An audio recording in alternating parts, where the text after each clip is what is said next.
በጣም ጥሩ። በቃ ይኸው አንተ ኦርቶዶክስ ቤተክርስቲያንን አውቂያት ነው የወጣኸው ብለህናል። አውቂያት ነው የወጣው ብለህናል። በጣም ጥሩ። የጀመርነውን እንጨርስ። ትምህርተ ሥላሴ ላይ አብ ለወልድ አካል ነው ብለህናል። ኦርቶዶክስ ቤተክርስቲያን አብ ለወልድ አካል ነው ብላ ታስተምራለች ወይስ አታስተምርም? ኦርቶዶክስን አውቄ ነው የወጣው ስላልከን እንጨርሳለን ይህን ንግግራችንን። ኦኬ፣ አንደኛውን ሳንቋጭ ወደ አንደኛው እንዳንሄድ አይ ነው መጀመሪያ ወደ ኋላ ተመለስን እኮ ቤተክርስቲያን አውቃታለሁ ብለህ የለ ማወቅህን አሳየን። በትምህርተ ሥላሴ ዙሪያ ቤተክርስቲያን አብ ለወልድ ምንድነው ብላ ታስተምራለች? እሺ፣ ኦርቶዶክስ ላይ ያለውን አስተምሮትና ፕሮቴስታንት ላይ ያለውን ላውራ። እኔ አሁን ስለ ፕሮቴስታንት አልጠየቅኩም። ኦርቶዶክስ ቤተክርስቲያንን አውቃት እስከ ጣሪያዋ ተረድቻት ነው የወጣሁት ብለኛል። ካወካት ይኸው ትምህርተ ሥላሴ ላይ ጠየቅኩ። አብ ለወልድ ምንድነው ብላ ታስተምራለች ኦርቶዶክስ ቤተክርስቲያን? ቆይ አንድ ጊዜ ኮሜንቱን ላጥፈው፣ ኮሜንት ላይ እንዳይጽፉልህ ደግሞ። ምን ብላ ታስተምራለች? ቤተክርስቲያን ላይ አሁን ምን አለ መሰለህ፣ በቤተክርስቲያን በሥላሴ አስተምሮት ላይ በጣም ትልቅ የሆነ ልዩነት የለም በፕሮቴስታንትና እኔ ልዩነት አለ ወይስ የለም አላልኩም። ታይሻል ማለት ነው። እኔ ልዩነት አለ ወይስ የለም አላልኩም። አሁን ስለ ልዩነትና ስለ አንድነቱ አንድ ጊዜ እንተወው እሺ። እኔ ወንድም ቆይ እንደዚህ ነገር ላይ እንዳንገባ እሺ። ጓዬ እኔ አሁን የጠየቅኩ ኦርቶዶክስ ቤተክርስቲያን አብ ለወልድ ምንድነው ብላ ታስተምራለች እስከ ጣሪያ አውቃታለሁ ስላልከኝ ነው እንዴ ያለው። እኔ እኮ ነገርኩ ያለውን ነገር እንደ ምእመን የማውቀውን ነገር ነው እኔ የማወራው።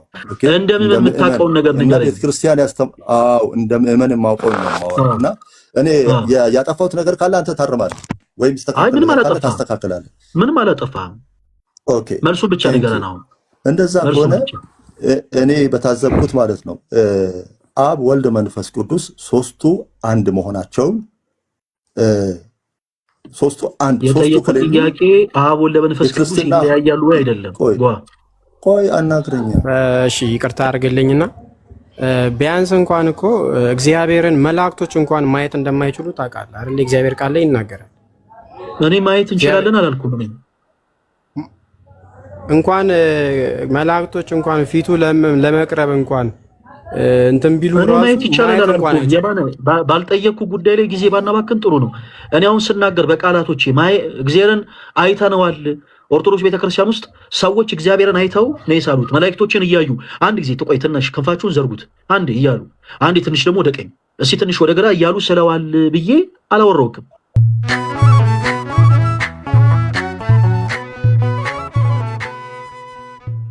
ለአንዳንዱ የመዘመር፣ ለአንዳንዱ የመጸለይ፣ ለአንዳንዱ ድው የመፈወስ፣ ለአንዳንዱ የመቀደስ፣ ለአንዳንዱ በማሌት ቆሞ የማገልገል፣ ለአንዳንዱ የመጸለይ የተለያየን ጸጋ መንፈስ ቅዱስ ይሰጣል። የመንፈስ ቅዱስ ስጦቶች ልዩ ልዩ ናቸው። በቤተ ክርስቲያናችን 3 አይነት አገልግሎት አለ።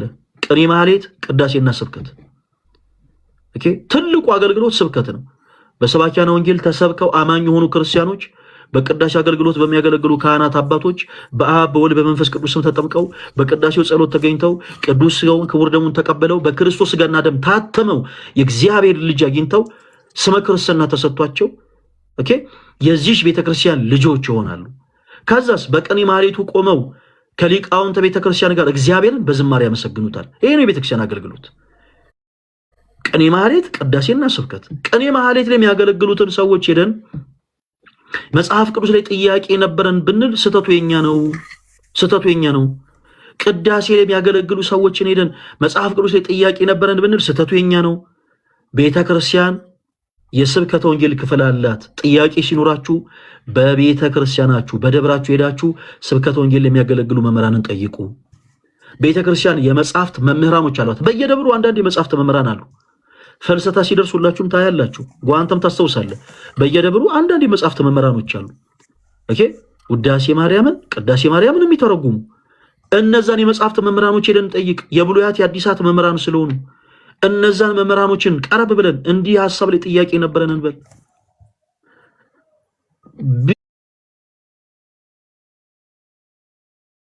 እንደው በጣም ይሄ እንኳን ካቃታችሁ በደብራችሁ ባለ የሰንበት ትምህርት ቤት ተቋም ላይ ጠጋ ብላችሁ የሰንበት ትምህርት ቤቱን ትምህርት ክፍል ጠጋ ብላችሁ ጥያቄ ነበረን ብላችሁ ጠይቁ። ጥያቄያችሁ በእነዚህ 3 ተቋማት በኩል በእነዚህ 3 አቅጣጫዎች በኩል መልስን ያገኛል። ጥያቄ እንኳን ያለው ሰው ቢኖር በዚህ ጥያቄ የተነሳ ፕሮቴስታንት ሆንኩ ማለት የለበትም። በመጀመሪያ የሆነ የራሱን ጥረት ማድረግ አለበት እና ጓይ ይሄን ሁሉ ያነሳውልህ ይቅርታ ስላረዘም ፕሮቴስታንት የሆንኩበት ምክንያት እና ሪዝኑ በቃ ስህተት ነው። እኔ አሁንም በወንድምነት ለአንተ በወንድምነት እሺ ጓይ ያስረዳኝ። አልጠየቅንም ማለት አይደለም እና ጠይቀናል፣ ያለውን ነገር ጠይቀናል እና እኔ ጥንቆላ ብዬ ቀጥታ ያልጠራውልህ ካህናቶቹ የሰጡኝ መልስ ነው። ካህናቶቹ ጥበብ የሚለውን መልስ ነው የሰጡኝ እንጂ ይሄ ከቤተ ክርስቲያን የካህናት አስተምሮት ውስጥ አንዱ ነው። አንድ ኮርስ ነው ቤተ ክርስቲያን የምትሰጠው፣ አንድ ኮርስ ነው ለካህናቶቹ ማለት ነው። ስለዚህ ይሄ ነገር በጣም ጥያቄን ያስነሳል። ወደዛ ሳንሄድ ጓይ ይሰማል አይደለም ምለ ይሰማል ምለ ጓይ በደንብ አድርጋ አዳምጠኝ። ቤተ ክርስቲያን ጥንቆላን ታሰምራለች ያለ አካል ጋለ እኛ እንፈልገዋለን። ያንን ሰው ቤተ ክርስቲያን ውስጥ ሆኖ ቤተ ክርስቲያን አገልጋይ ሆኖ በቤተ ክርስቲያን መዋቅር ውስጥ ያለ ትምህርት ነው ካለ እኛ እንፈልግ። ለምሳሌ ነው አሁን በዚህ ቤተ ክርስቲያን ውስጥ በድቁና አገልግሎት ማገለግል አንድ አገልጋይ ነኝ። እኔ ድቁናን ስማር ቤተ ክርስቲያን ጥንቆላን አላስተማረችኝም የሚባል ነገር የለም። ይልቁኑ ጥንቆላን እንድጸየፍ አድርጋን ያስተማረችኝ እኔ ይሄው እዚህ ቤተ ክርስቲያን ልጅ ነኝ እኔ። አሁን ባሉባልታ በወሬ እነገሌ እንደዚህ ብለው ይሄ እኮ ትምህርት አይሆንም ጓዬ። ትምህርት የሚሆነው ኦኬ ቤተ ክርስቲያን በትምህርት ደረጃ ካኖናይዝ አድርጋ ያስቀመጠችው ሐሳብና ፕላን ብቻ ነው። ለምሳሌ እኛ እንደው ከልጅነት ድቁና ስንጀምር ውዳሴ ማርያም አንብበን ኦኬ በቅድስት ሥላሴ ብልአት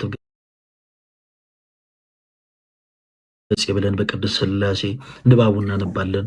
ከዛ በኋላ ደግሞ የሰኞ ማክሰኞ የሰኑይ እያለ ይቀጥላል። ደግሞ ውዳሴ ማርያምን ደግሞ ከዛ በኋላ እያለ ንባቡን በደንብ አድርጋ ከተማርክ በኋላ ደግሞ ወደዚህ ደግሞ ከእንደገና ደግሞ ተመልሰ ደግሞ እዚህ ውዳሴ ማርያም ላይ ደግሞ እንደዚህ ደግሞ ከእንደገና ትማራለህ። ዜማውን፣ ንባቡን፣ የንባብ አነሳሱን፣ አጣጣሉን እንዲህ ከተማረን በኋላ ነው የቅዳሴ ደግሞ ትምህርት ደግሞ ተምረ ወደ ቅዳሴ አገልግሎት የምትገባው ጓይ። ከዛ ውጪ በቤተ ክርስቲያን የአብነት ትምህርትም ይሁን በቤተ ክርስቲያን በመንፈሳዊ የቴዎሎጂ ዩኒቨርሲቲዎችም ውስጥ ቢሆን በየትኛውም አይነት መዋቅር የጥንቆላ ትምህርት አይሰጥም። እንዲህ ያለ ሰው በራሱ የቤተ ክርስቲያን አካል አይደለም። እንዲህ ያለ ሰው ቤተክርስቲያንን አይወክልም። ቤተክርስቲያንን ሊወክል የሚችል ሰው ቤተክርስቲያንን ወክላለሁ ያለ ሰው ሳይሆን ቤተክርስቲያን የምትለውን የሚል ሰው ነው። ለምሳሌ አንድ የውጭ ጉዳይ ሚኒስተር የሚባለው እሱ ነኝ ስላለ ሳይሆን መንግስት የሚለውን ሐሳብ እስካስተላለፈ ድረስ ለውጭ መንግስታት የእሱ ገዢ የእሱ መሪ ሆነውን የዚች ሀገር ጠቅላይ ሚኒስትርን ሐሳብ ሄዶ ነው የሚናገረው። የግሉን ሐሳብ አይናገርም። በቤተ ክርስቲያን ውስጥ የምናገለግል እኛም ደግሞ ጥንቆላ ተምረን አይደለም። እኔ አሁን ጥንቆላ ተምሬ አይደለም እኔ የዚች ቤተ ክርስቲያን አገልጋይ ሆንኩት። ይልቁኑ ቃል እግዚአብሔር እንጂ ጥንቆላ ታሰምራለች የሚል ሰው ካለ እኔ አሁን አምጡ በማስረጃ ያው እዚህ ቦታ ላይ እንዲህ አይነት ጥንቆላን ተምረናል፣ ይሄ ገዳም እንዲህ አይነት ጥንቆላ አሁንም ያስተምራል የሚል ይሄ ቤተክርስቲያን አሁንም ጥንቆላን ያስተምራል የሚል አምጡ ማስረጃ። ሰዎች የተሳሳቱትን ስህተት ምሳሌ ልስጥ ጓዬ። ለምሳሌ ውጭ ሀገር የሉተራን ቸርቾች እንዳሉ ታውቃለህ አይደል? አሁን አንተ ያለበት ቸርች ማለት ነው አይደል? የሉተራን ቸርች ነው፣ ኢትዮጵያ ውስጥ ያለ ነው መካነ ኢየሱስ እና ውጭ ሀገር የሉተራን ቸርቾች አሉ። ልክ እንደናንተ አይነት የፕሮቴስታንት የሆኑ ቸርቾች ማለት ነው። እና ውጭ ሀገር ላይ ለምሳሌ ውጭ ሀገር ያለች አንድ የፕሮቴስታንት ቸርች ግብረ ሰዶሜነትን ኦፊሻል አድርጋ አጽድቃለች። እሷን ቸርች አንድ ጊዜ እንርሳት። እናንተ ቸርች ውስጥ አገልጋይ ሆኖ አንድ ሰው ግብረ ሰዶሜ ሆኖ ቢገኝ መካነ ኢየሱስ ግብረ ሰዶሜነትን ታስብራለች ማለት ነው? ጓይስ እንዲሁ በሎጂክ መልስልኝ። እንዲሁ ሲምፕሊ እናንተ ቸርች ውስጥ አንድ ግብረ ሰዶሜ የሆነ አገልጋይ ቢገኝ የእናንተ ቤተ ክርስቲያን የሆነችው መካነ ኢየሱስ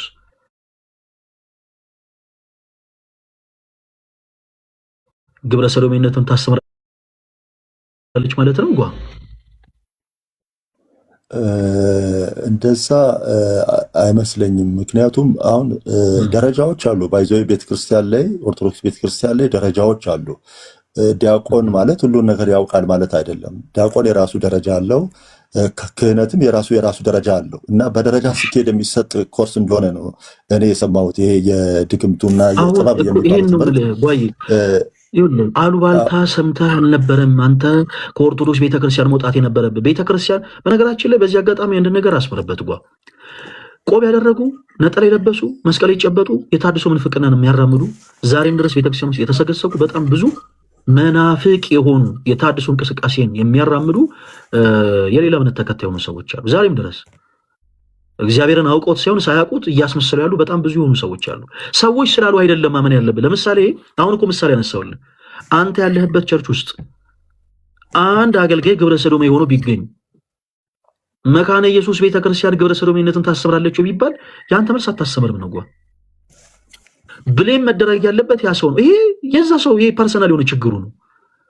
ቤተክርስቲያኑ ግብረ ሰዶሜ ይሁኑ፣ እሺ ልክ አገልጋይ ከሆናችሁ በኋላ ልክ ፓስተር ከሆናችሁ በኋላ እንዲሁኑ ብላ አስተምሮ አይደለም የሆነው፣ የራሱ ችግር ነው ይሄ። ቤተክርስቲያን ውስጥ እንዲህ ያለ ብለው የነገሩ ሰዎች ለቤተክርስቲያን ጥላቻ ያላቸው ሰዎች ናቸው። እንዴ በድቁና ማዕረግ ያለ ሰው ሁሉንም ነገር ያውቃል ወይስ አያውቅም? ኖ በድቁና ማዕረግ ያለ ሰው ሁሉንም የቤተክርስቲያን ትምህርት ያውቃል አለ። እንኳን በድቁና በፕትርክና ራሱ ማዕረግ ያለ ሰው የቤተክርስቲያንን ሙሉ ትምህርት ያውቃል ማለት አይደለም። ቤተክርስቲያን ባሕረ ጥበባት ነች። ሁሌ እንደ አዲስ ቁጭ ብለን ቃሉን እየተማርንባት የምናርግባት ቤት እንጂ ሁሉን ነገር አውቀን የምንቀመጥባት ቤት አይደለችም። ጓይ ከድቁና ግን አንድ ሰው ወደ ቅስና ሙቭ ሲያደርግ ጥንቆላ ተምሮ ነው የሚል ትምህርት አሁንም የለም እያልኩ ነው። ከድቁና አንድ ሰው ወደ ቅስና ሲሄድ የሚማራቸው ትምህርቶች አሉ። ለምሳሌ በድቁና ትምህርት መሰበቁ ምናምን ያልተማረ ሊሆን ይችላል። መሰበቁን ሌሎችም ጸሎቶችን ምናምን ይማራል። በቅዳሴ ከእንደገና ሪቫይዝ ማድረግ ማለት ነው። ሌላ አዲስ ትምህርት አይደለም። አንዳንዶች እንደውም በድቁናቸውም በዛው ብቁ ሆነው የቅስናውን ትምህርት ቁጭ ብሎ ሳይማሩት ከእንደገና ደግሞ በቅዳሴው አገልግሎት ካህን ሆነው የሚቀጥሉ አሉ። ሪቫይዝ ማድረግ ማለት ነው እንጂ ሌላ አዲስ ነገር የለም። ሌላ ምንም ትንግርት የሆነ ነገር የለም። ጓዬ ሰዎች ለአንተ ጥላቻ ማን ነው ይሄ ለቤተክርስቲያን ጥላቻ ኖሯቸው የነገሩህን ነገር ዝም ብለህ አክሴፕት አድርገህ መቀበል አልነበረብህ። ኦኬ ቅድም እንዳልኩ የሆኑ ሰዎችን ጠይቄ ቁጭ ብለው አወሩኝ። ሰው ዝም ብሎ ያባጥ የቆጡን ቁጭ ብሎ ያለ መረጃ ስለነገረ ነው ማለት አይደለም። ያለ መረጃ ማውራት በጣም ሲምፕል ነገር ነው። ጎን እኔ እናንተ ያለ መረጃ አሜሪካን ሀገር ይበቃል ማለት እንችላለን። ያለ መረጃ ምን አልከኝ? የቤተ ክርስቲያን ሰዎችን ነው የጠየቅኩት። ምክንያቱም የቤተ ክርስቲያን ሰዎችን አይደለም አላልኩም እኮ ጓዬ። አሁን በደንብ ልብ ብል እየሰማኝ አይደለም ማለት ነው። የጠየካቸው ሰዎች የቤተ ክርስቲያን ሰዎች ያልሆኑ ሰዎች ናቸው አላልኩም። ቅድም የኖህ መርከብን ለምን አነሳውልህ? እዚች ቤተ ክርስቲያን ውስጥ ያለ ሰው በአጠቃላይ ለቤተ ክርስቲያን ክብርና ፍቅር ያለው ሰው ነው ማለት አይደለም። ለሆዳቸው ሲሉ ቤተ ክርስቲያን ውስጥ የተሰገሰጉ አሉ።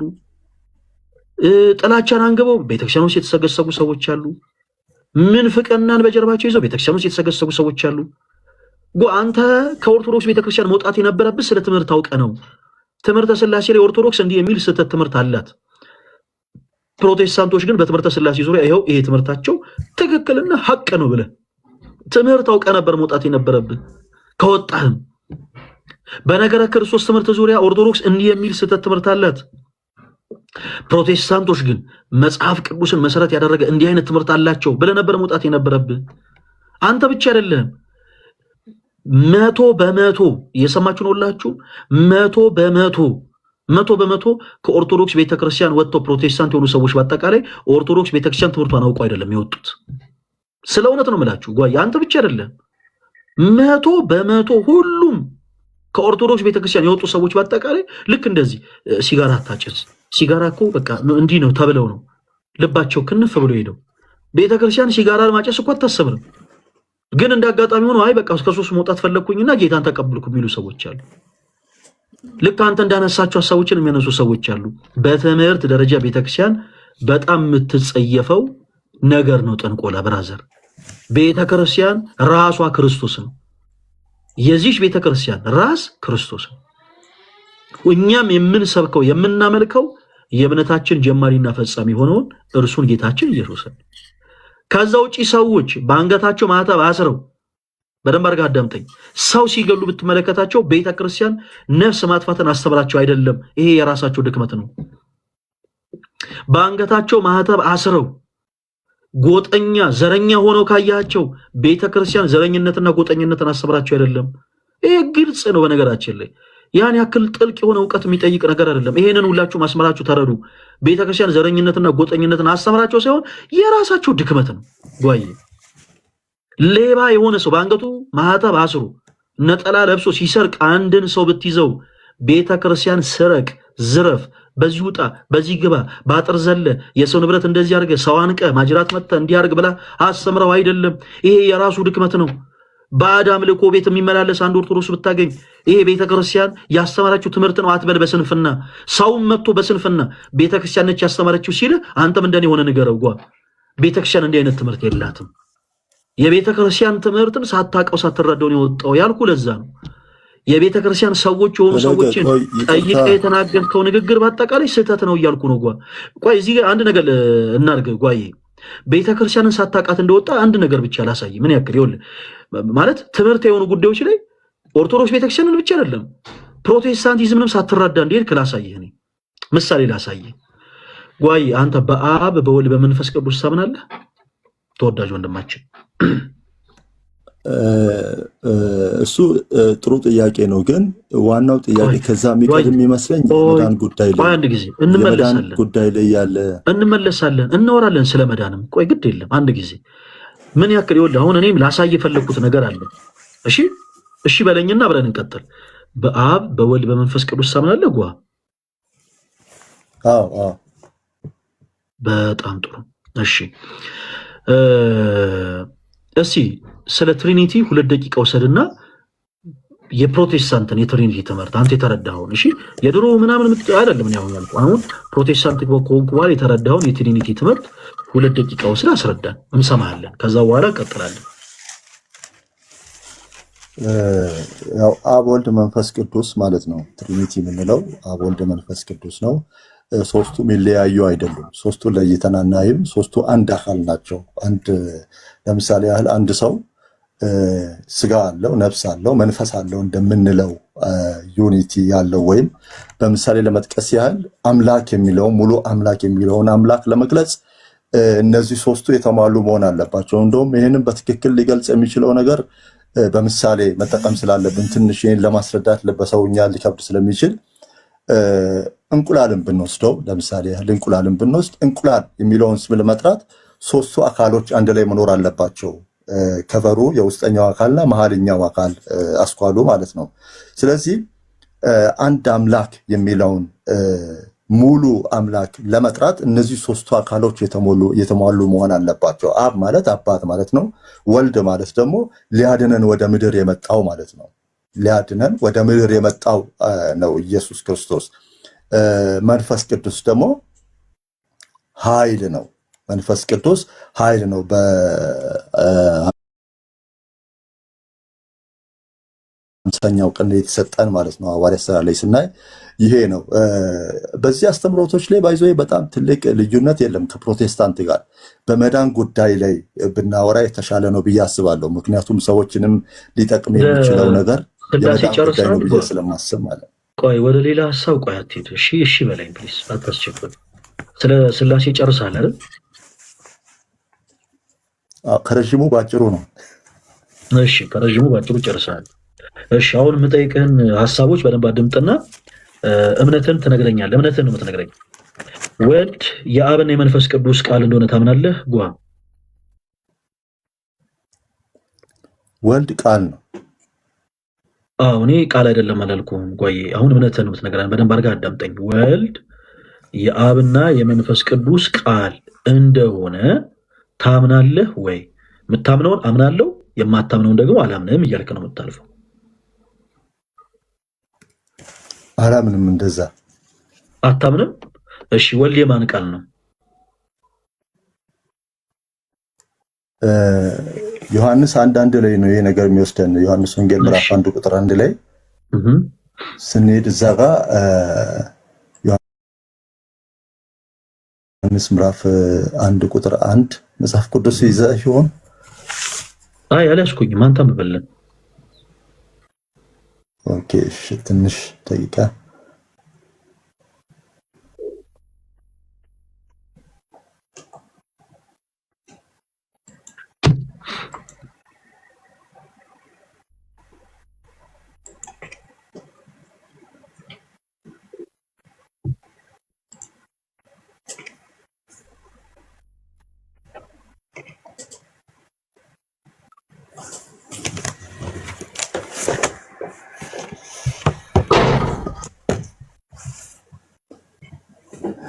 ላንብበው። ይቅርታ። አዎ አንብበልኝ። በመጀመሪያ ቃል ነበረ፣ ቃልም በእግዚአብሔር ዘንድ ነበረ፣ ቃልም እግዚአብሔር ነበረ ይላል። በመጀመሪያ ቃል ነበረ፣ ቃልም በእግዚአብሔር ዘንድ ነበረ ነው የሚለው። ዘንድ ነበረ ነው የሚለው። ቃልም እግዚአብሔር ነበረ፣ ይህም በመጀመሪያ በእግዚአብሔር ዘንድ ነበረ ነው የሚለው። ወልድ የማን ቃል ነው ነው ጥያቄ። አሁን ወልድ የማን ቃል ነው? አሁን ፕሮቴስታንት ሆነሃል። ስለዚህ መቼም ስትገባ ዝም ብሎ ያው አጥምቀው ምናምን በቃ ፕሮቴስታንት ሆኗል አይደል? ትምህርቶች አስተምረው ነው። ስለዚህ የተረዳውን ነገር ንገረን። ስለ ትሪኒቲ ቀደም ስታወራ የነበረውን ማሳብ እንቀጥላለን። የማን ቃል ነው ወልድ? አላምንም ስላልከኝ ማለት ነው።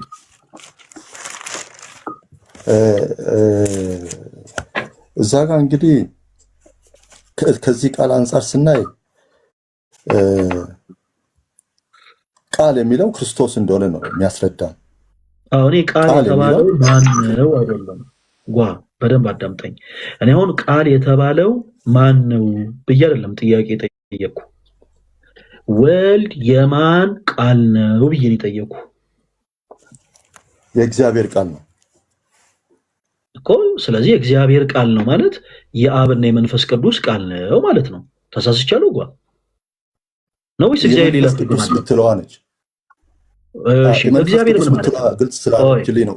እግዚአብሔር ምን ማለት ነው? እግዚአብሔር ምን ማለት ነው? እግዚአብሔር አባት ማለት ነው። አባት ማለት ነው።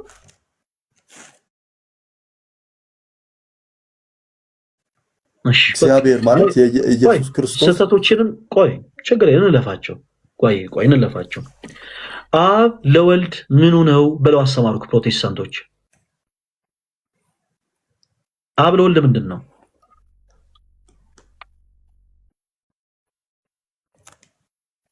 አካሉ ነው። እሺ አካሉ ነው የሚል አንድ የመጽሐፍ ቅዱስ ማስረጃ ስጠ።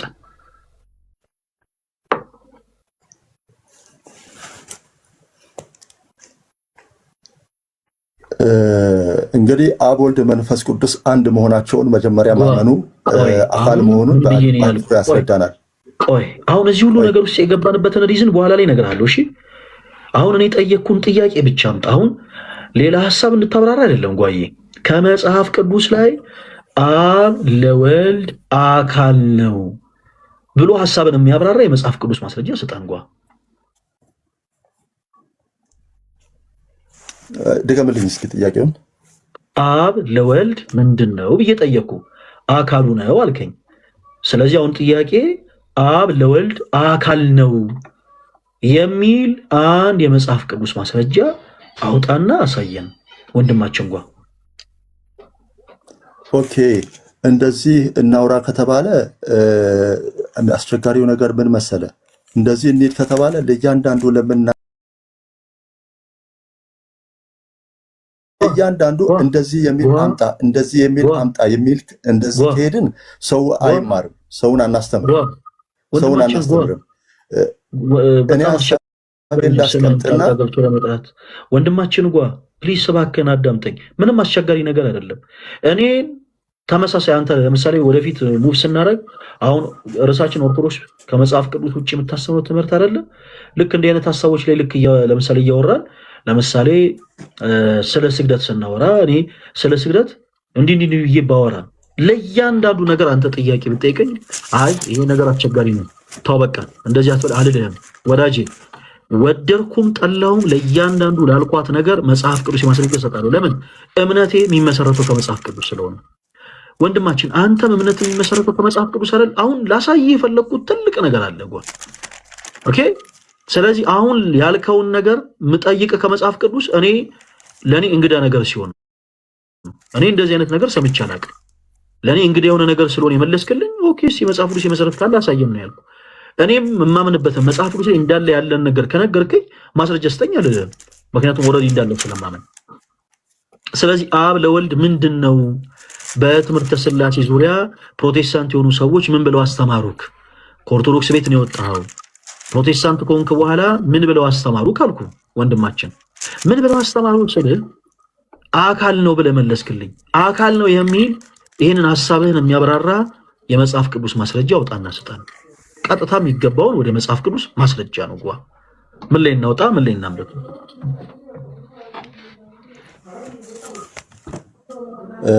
አካል ለመሆኑ ቅድም ያነበብኩትን ክፍል መልሱ እዛ ላይ ይገኛል ማለት ነው። ላንብበው። ምን አልከኝ? እሺ፣ ሁሉ ቅድም ያነበብኩትን መልሼ ማንበብ ያስፈልገኛል። እዚህ ጋር አይ እሱ ክፍል አካል ነው የሚል አይናገርም። እሱ ክፍል የሚናገረው መናገር ቃል ነው ነው። ምን አልከኝ? አይ ወደ ታች ይገልጻል። ወደ ታች እየገለጸ ስለሚመጣ ራሱን ቁጥር ሳይሆን በቃ አካል ነው የሚል እንፈልጋለን። ቀጥል አንተ አውጣለን። ምን ይላል? ዮሐንስ ወንጌል ምዕራፍ 1 ቁጥር 3 ጀምሮ ያለውን ስናይ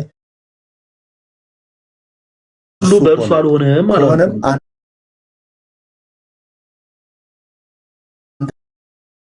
ቆይ ወንድማችን ፕሊስ አዳምጠኝ። እኔ ሁሉ በእርሱ አልሆነም አላልኩም። እኔ ጠየቅኩ አብ ለወልድ። አሁን የመለስክልኝ ስለ አብ ነው። እሺ አብ ለወልድ አካል ነው አልከኝ። ማን ነው አካል የተባለው? አብ። የመጽሐፍ ቅዱስ ማስረጃ አውጣና አሳየን። አካል ነው የሚል ኬታ መጣ? ፕሮቴስታንት ኮንክ በኋላ ያስተማሩን መልስልኝ ያልኩ። ፕሮቴስታንት ኮንክ በኋላ የተማርከውን ይኸው አሁን እኛን የተማርከውን ነው የምትመልሰው። መጽሐፍ ቅዱስ የማስረጃ ብቻ ይኑርህ እንጂ መልሱ ለእኛ መጣም አይኖርበትም። ለእኛ ጣመንም አልጣመንም በቃ አንተ የተማርከው ጉዳይ ነው። ግን መጽሐፍ ቅዱስ የመሰረት እንዳለ አሳየን። አብ አካል ነው የተባለበትን አውጣና አሳየን።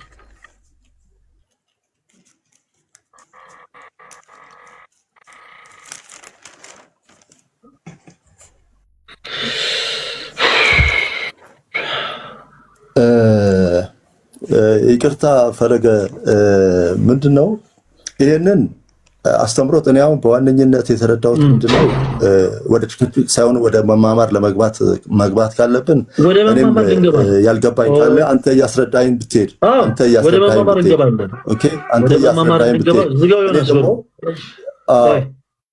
እኔ ደግሞ የራሴን እያስረዳኝ መልካም ነው ብዬ አስባለሁ። ወንድማችን እኔ መልካም አይደለም አላልኩም። ፕሊስ እባክህን፣ ሁለት እግር አለኝ ተብሎ ሁለት ዛፍ አይወጣም። ስለዚህ በመጀመሪያ ያዝነውን እንጨርስ። አሁን ወደ ሌላ ነገር ሙቭ እናድርግ አትበለኝ። እሺ ኦልሬዲ ጀምረናል። ከጀመረን በኋላ አንድ ጊዜ እንጨርስ። እኔ ላሳይ የፈለኩት ነገር ስላለ በትምህርተ ሥላሴ ዙሪያ ምን ተማርክ? ፕሮቴስታንት ቤት አብ ለወልድ ምንድን ነው አሉ ስልህ አብ ለወልድ አካል ነው አልከም። አንድ የመጽሐፍ ቅዱስ ማስረጃ አውጣ አልኩ፣ አልመለስክም። እኔው በቃ ተው፣ መጽሐፍ ቅዱስ አትግለጥ ወንድማችን። እዚህ ጋር ላሳይ የፈለኩትን ነገር ልንገርህ። ፐርሰናሊ አንተን መናገር ፈልጌ አይደለም፣ ግን አንድ ሊቅ ምን ሲል ሰሙት መሰለ? አንድ ዩኒቨርሲቲ ላይ አንድ ጥበቃ 30 ዓመት ሙሉ ቢሰራ 30 ዓመት ሙሉ አይመረቅም። 30 ዓመት ጊዜ ግን ቆሞ ያስመርቃል። ከዩኒቨርሲቲው ተመርቀው የሚወጡ ሰዎች ለመመረቅ ተማሪ መሆን ይጣበቅባቸዋል። ልክ እንዳንተ በጣም ብዙ የሆኑ ሰዎች እዚህ ላይ ሲቪል መጥተው ያውቃሉ። አንድ ፕሮቴስታንት የሆነ ሰው እኔ አባቴ ቄስ ነው፣ ወንድሜም ይሄው ዲያቆን ነው፣ እኔ ግን ይሄው እንደዚህ ሆኛለሁ ምናምን አለ። የአባቱ ቄስ መሆን የወንድሙ ዲያቆን መሆን ቤተክርስቲያንን እንዲያውቃት ያደርገው። አንዱን ደጀ ሰላም እየዞርኩ ስበላ ነበረ፣ ከዚህ በፊት ኦርቶዶክስ ነበርኩ፣ እኔ ቤተክርስቲያንን አውቃታለሁ አለን። ደጀ ሰላም እየዞሩ መብላትም ኦርቶዶክስ ቤተክርስቲያንን እንዲያውቃት ያደርገው። አንተንም ጠየቅን። የሃይማኖት ሰዎች ጋር በጣም ብዙ ጊዜ አውርቼ አውቃለሁ፣ ቤተክርስቲያንንም ደግሞ በተለያዩ አገልግሎቶች አገልግዬ አውቃለሁ አልከን። ይሄም ግን አንተን ቤተክርስቲያንን እንድታውቃት ያደረገ። አሁን ትልቅ ነገር እንድትረዳ የፈለግኩት ምንድነው መሰለ ተወዳጅ ወንድማችን፣ በአሉባልታና በሐሜት ነው እንጂ እምነትን የቀየርከው ቤተክርስቲያንን አውቃት አይደለም። ቤተክርስቲያንን አውቃት አይደለም። ኢቭን የሄድክበት ቤት ፕሮቴስታንት አማኞች ምን ያስተምራሉ? you have no idea። ፕሮቴስታንት የሆኑ ሰዎች አሁን እንኳን ባነሳውልህ ትምህርት ዙሪያ ምን ብለው ያስተምራሉ? ምን ብለው ያምናሉ? ምንም የምታውቀው ነገር የለም ጓይ። ይሄንን እንድትረዳ ፈልጌ ነው ያነሳውልህ። አንተን በእውቀት ትከሻ ለትከሻ መለካካት ፈልጌ ሳይሆን ይኸውላችሁት ምንም አያውቅም አላዋቂ ነው ብዬ ለማፌዝ ለመቀለድ ሰው ላይ ላሳልቅ በፈልጌ ሳይሆን ይሄን ሁሉ ሐሳብ ያነሳውት ቤተክርስቲያንን ሳታውቃት እንደው ፈለገ ይቅርታ ይሄ ክርስቲያናዊ ባህሪ አይደለም አካሄዱ ማለት ነው። አካሄዱ ራሱ ይሄ ራሱ ማለት እንደዚህ ምንድን ያጠፋው መቶ ዲሳይድ አሁን ያጠፋሁት ማለት ያጠፋውን ልንገር ማለት ያጠፋሁትን ከክርስቲያናዊ ስነ ምግባር ወጥቼ ቆይ ከክርስቲያናዊ ስነ ምግባር ወጥቼ እዚህ ጋር ያጠፋሁትን ፈለገ ብዙ መልካም ነገር እንዳለ ስናገር ከንግግሬ ክርስቲያናዊ ስነ ምግባር አይደለም ያልከኝ ግን ወንድማችን ይሰማል። እሱ አላውራ ቆይ አዳምጠኝ። ስናገር ይሄ ክርስቲያናዊ ስነ ምግባር አይደለም ያልከው የትኛውን ቃልን ነው? ደግመህ ንገረኝ። ስናገር ይሄ ክርስቲያናዊ ስነ ምግባር አይደለም ያልከውን ቃል ስናገር ከኔ ንግግር ውስጥ ያልኩብ የትኛውን? እሱ አላውራሽ ምን ያልኩት ነው? ምንድነው ሳታውቅ ወጥተሃል የሚለውን ነገር የማውቀውን ነገር አስቀምጬልሃለሁ። ቅድም አስቀምጬልሃለሁ የማውቀው ምን ሳታውቅ ነው ያልኩት? ወንድማችን አሁንም አልኩ ሌሎችም ምን ሳታውቅ ቆይ ወደ ሌላ ቦታ ምን መሰለህ እኛ የምንናገረው ነገር ሰውን የማያንጽ ከሆነ ሰውን የማያንጽ ከሆነ አንተም የምናወራው ነገር ሰውን የማያንጽ ከሆነ ኢፌክት የለውም። ወንድማችን እባክህን አዳምጠኝ። ምን ሳታውቅ አልኩ? ከይቅርታ ጋር ለወጣ ምን ሳታውቅ አልኩ? አየር ነው እየሮጥክ ያለው። ይሄ በራሱ ስህተት ነው። እሺ ምክንያት ሊኖርህ ይሄ ክርስቲያናዊ ስነ ምግባር አይደለም ስትል ምክንያት ይኖርህ። ተወዳጅ ወንድማችን እንዲህ ብለህ የተናገርከው ብለህ ደፍረህ ተናገር። አንተ ስህተት የሆነ ነገር ከተናገርክ ይሄ የተናገርከው ነገር ከአንድ እምነት አለኝ ከሚል ሰው የማይጠበቅ ከስነ ምግባር የወጣ ነው ብዬ ቃል በቃል እነግርሃለሁ። ማንቆለባበሰው ነገር የለም። እኔ ስናገር ጠበቅክና ጣልቃ ገባ። እያወራው ነበር የሆነ ነገር ጣልቃ ገባና ይሄ ከስነ ምግባር ውጪ ነው አልከኝ። እሺ የትኛው ቃል ነው? ምን ያልኩትን ነው ከስነ ምግባር ውጪ ያልከው? ደግመህ ንገረኝ።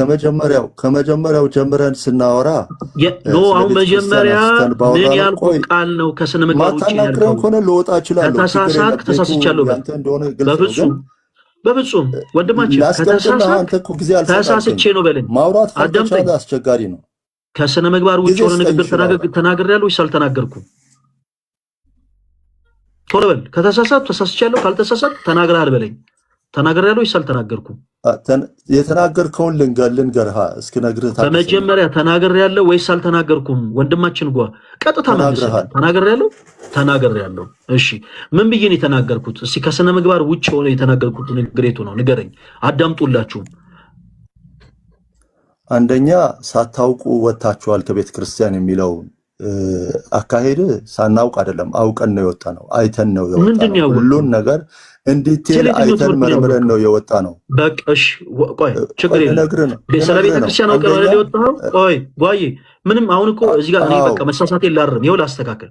ሁላችሁም አዳምጣችኋል። እኔ መስሎኝ ተሳስቼ ይኸው አስተካክላለሁ። አሁን አዳምጥ። እኔ መስሎኝ ተሳስቼ ወንድማችን ስለ ቤተ ክርስቲያን ሳታውቅን የወጣው እኔ እግዚአብሔር በሚያውቀው ጥላቻን ግቤ አልነበረም። እኔ ሌላ አይነት ሐሳብ አስቤ አልነበረም። በወንድሜ ፍቅር ግን በቃ እቺን ነገር አየህ ስላላወካት ነው ከቤተ ክርስቲያን የወጣው ብዬ እየተናገርኩ ነበር። በጣም ጥሩ። በቃ ይኸው አንተ ኦርቶዶክስ ቤተ ክርስቲያንን አውቂያት ነው የወጣው ብለህናል። አውቂያት ነው የወጣው ብለህናል። በጣም ጥሩ። የጀመረውን እንጨርስ። ትምህርተ ሥላሴ ላይ አብ ለወልድ አካል ነው ብለህናል። ኦርቶዶክስ ቤተክርስቲያን አብ ለወልድ አካል ነው ብላ ታስተምራለች ወይስ አታስተምርም? ኦርቶዶክስን አውቄ ነው የወጣው ስላልከን እንጨርሳለን ይሄን ንግግራችንን። ኦኬ አንደኛውን ሳንቋጭ ወደ አንደኛው እንዳንሄድ አይ ነው መጀመሪያ ወደ ኋላ ተመለስን እኮ ቤተክርስቲያን አውቃታለሁ ብለህ የለ ማወቅህን አሳየን። በትምህርተ ሥላሴ ዙሪያ ቤተክርስቲያን አብ ለወልድ ምንድነው ብላ ታስተምራለች? እሺ ኦርቶዶክስ ላይ ያለውን አስተምሮትና ፕሮቴስታንት ላይ ያለውን ላው እኔ አሁን ስለ ፕሮቴስታንት አልጠየቅኩም። ኦርቶዶክስ ቤተክርስቲያንን አውቃት እስከ ጣሪያዋ ተረድቻት ነው የወጣሁት ብለኛል። ካወካት ይኸው ትምህርተ ሥላሴ ላይ ጠየቅኩ። አብ ለወልድ ምንድን ነው ብላ ታስተምራለች ኦርቶዶክስ ቤተክርስቲያን። ቆይ አንድ ጊዜ ኮሜንቱን ላጥፈው፣ ኮሜንት ላይ እንዳይጽፉልህ ደግሞ። ምን ብላ ታስተምራለች?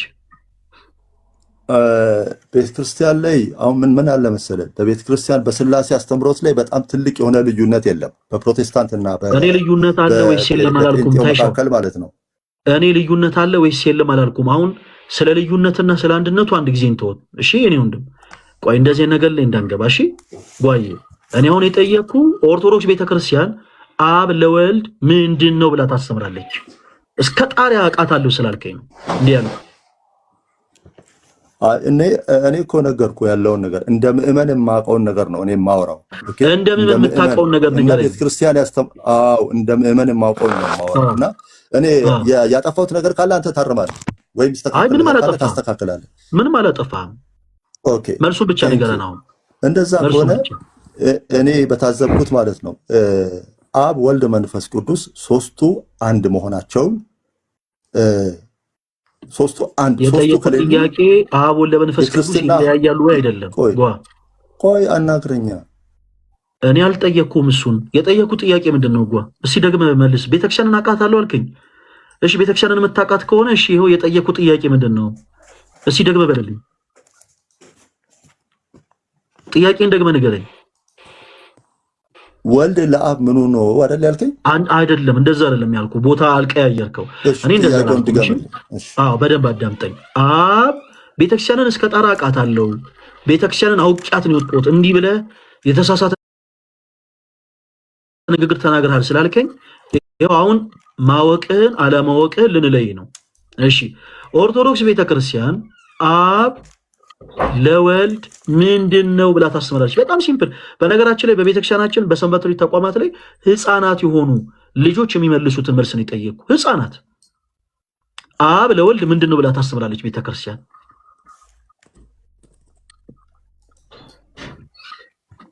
አብ አባት ነው፣ ወልድ ልጅ ነው፣ መንፈስ ቅዱስ ደግሞ ቆይ እኔ ስለ አብ ነው የጠየቁ። ቆይ ሁላችሁም አዳምጡ።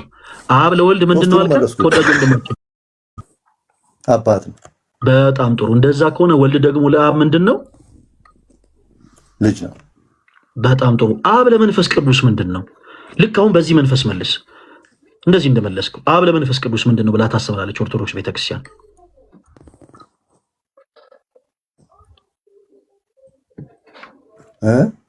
አብ ለመንፈስ ቅዱስ ያው ሶስቱ አንድ መሆናቸውን ነው የምታስተምረው። ከዛ ውጭ አየህ እዚህ ጋር ስድስት ሰውን ወራጅ አለ እያልክ ነው። እኔ አሁን የጠየቅኩህ ሶስቱ ይለያያሉ ወይ አላልኩህም? ሶስቱ ይለያያሉ ወይ ብዬ አልጠየቅኩም። የማላውቀውን ኦርቶዶክስ ቤት በጣም ጥሩ። ታውቃለህ ወይስ አታውቅም? አሁን ይሄንን እስኪ መልሱ ምንድን ነው? ምን ብለህ መለስክልህ? አብ ለመንፈስ ቅዱስ ምኑ ነው የሚል ጥያቄ አልተማርንም እንዴ? ቤተክርስቲያን ታስተምራለች። አንተ ታውቃለህ ወይስ አታውቅም ነው ጉዳዩ። ታውቃለህ ወይስ አታውቅም? ወንድማችን ይሄንን አልተማርኩማ። ያልተማርኩትን ደግሞ አላውቅም። ቤተክርስቲያን እንዴ ስለ አብና ስለ ወልድ አስተምራሽ ሸኝት አታውቅም ማንንም። ተወዳጅ ወንድማችን በቤተክርስቲያን ላይ ሚስጥረ ሥላሴ የሚል ትምህርት አለ። ቆይ አዳምጠኝ። ወዴት እንዴ? በቤተክርስቲያን ላይ ሚስጥረ ሥላሴ የሚል ትምህርት አለ። መጽሐፍ ቅዱስን መሰረት ያደረገ መጽሐፍ ቅዱስን ያማከለ የዶክትሪን ትምህርት አለ። እዛ ላይ ቤተክርስቲያን ስለ አብና ስለ ወልድ ብቻ አይደለም አስተምራ የምትልከው። ኦኬ ሶስትነትን ስታስተምር ሶስትነትን ስታስረዳ ስለ አብ ስለ ወልድ ስለ መንፈስ ቅዱስ ነው የምታስተምረው። አንተ አሁን አብ ለመንፈስ ቅዱስ ምን እንደሆነ ታውቃለህ ወይስ አታውቅም ነው ጥያቄው። ታውቃለህ ወይስ አታውቅም? ማታውቀውን ነገር እንለፈው። ታውቃለህ ወይስ አታውቅም? እሺ ምንድን ነው አንተ ነግረኸኝ ይለፍ። ታውቃለህ ወይንስ አታውቅም? በመጀመሪያ አላውቅም ንገረኝ አልኩ። በጣም ጎበዝ። አሁን ትልቁ ቅድም ስለ የነበረው ነገር ይሄ ነው። እሺ ከአንተ አንደበት አሁን መጣየህ። እኔ ቅድም ያልኩ በኔጌቲቭ ኢነርጂ ሳይሆን ተወዳጅ ወንድማችን ኦርቶዶክስ ቤተክርስቲያንን ሳታውቃት ነው የወጣው ያልኩ። እኔ ከክርስቲያን የሥነ ምግባር ወጥቼ የተናገርኩት ነገር ሳይሆን ሪያሊቲ ነው፣ ሀቅ ነው ወዳጄ። ቤተክርስቲያን የምታስተምረው ትምህርት ምንድን ነው? ዩ ሃቭ ኖ አይዲያ።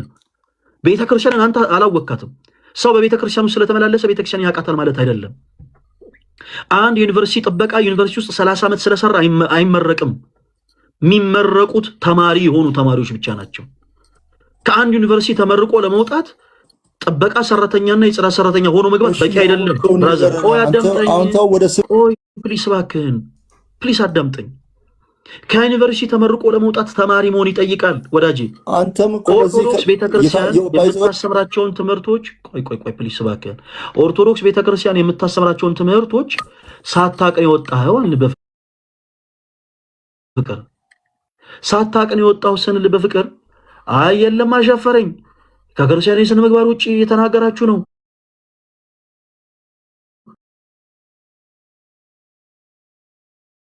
እና እማፈደቂቆ ህፃናት 12 ከህፃናትና ጡት ገና ከሚጠቡ ከነሱ ለራስ ምስጋናን አዘጋጀ እንደሚል በቤተ ክርስቲያናችን ህፃናት የሆኑ ልጆች የሚመልሱትን ጥያቄ ጠየቁ። በዚህማ እያደረጉ ነው የሚመልሱት። ሁላችሁም አይታችኋል። በሰንበት ትምህርት ቤት መዋቅር ውስጥ ህፃናት ልጆቻችሁ ይሄንን በዚህማ እያሉ ስለ ትሪኒቲ በደንብ አድርገው ያበራራሉ፣ ያስረዳሉ። ይሄን ጥያቄ ጠየቁ። ለአንተ እስከ ጣሪያ ኦርቶዶክስ ቤተክርስቲያንን አውቃታለሁ ስላልክ ኦኬ እሺ ምንድነው ስንል በራስ አንደበት አላውቅም አልከን። እኛም ያልነህ እሱን ነው።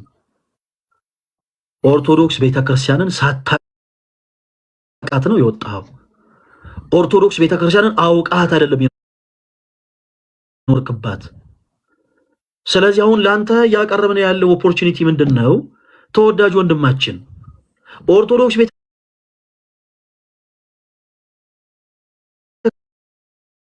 ቤተክርስቲያን እኛን በውስጥ አውራን። ልክ አሁን በቃ እኔ ሁሉን ነገር አውቃለሁ እንደሚል ሰው ሆነ አክት አድርገህ መወያየቱ ዲቤት ማድረጉን አቁመውና በውስጥ አውራን፣ ለኛ ታይም ሲጠን።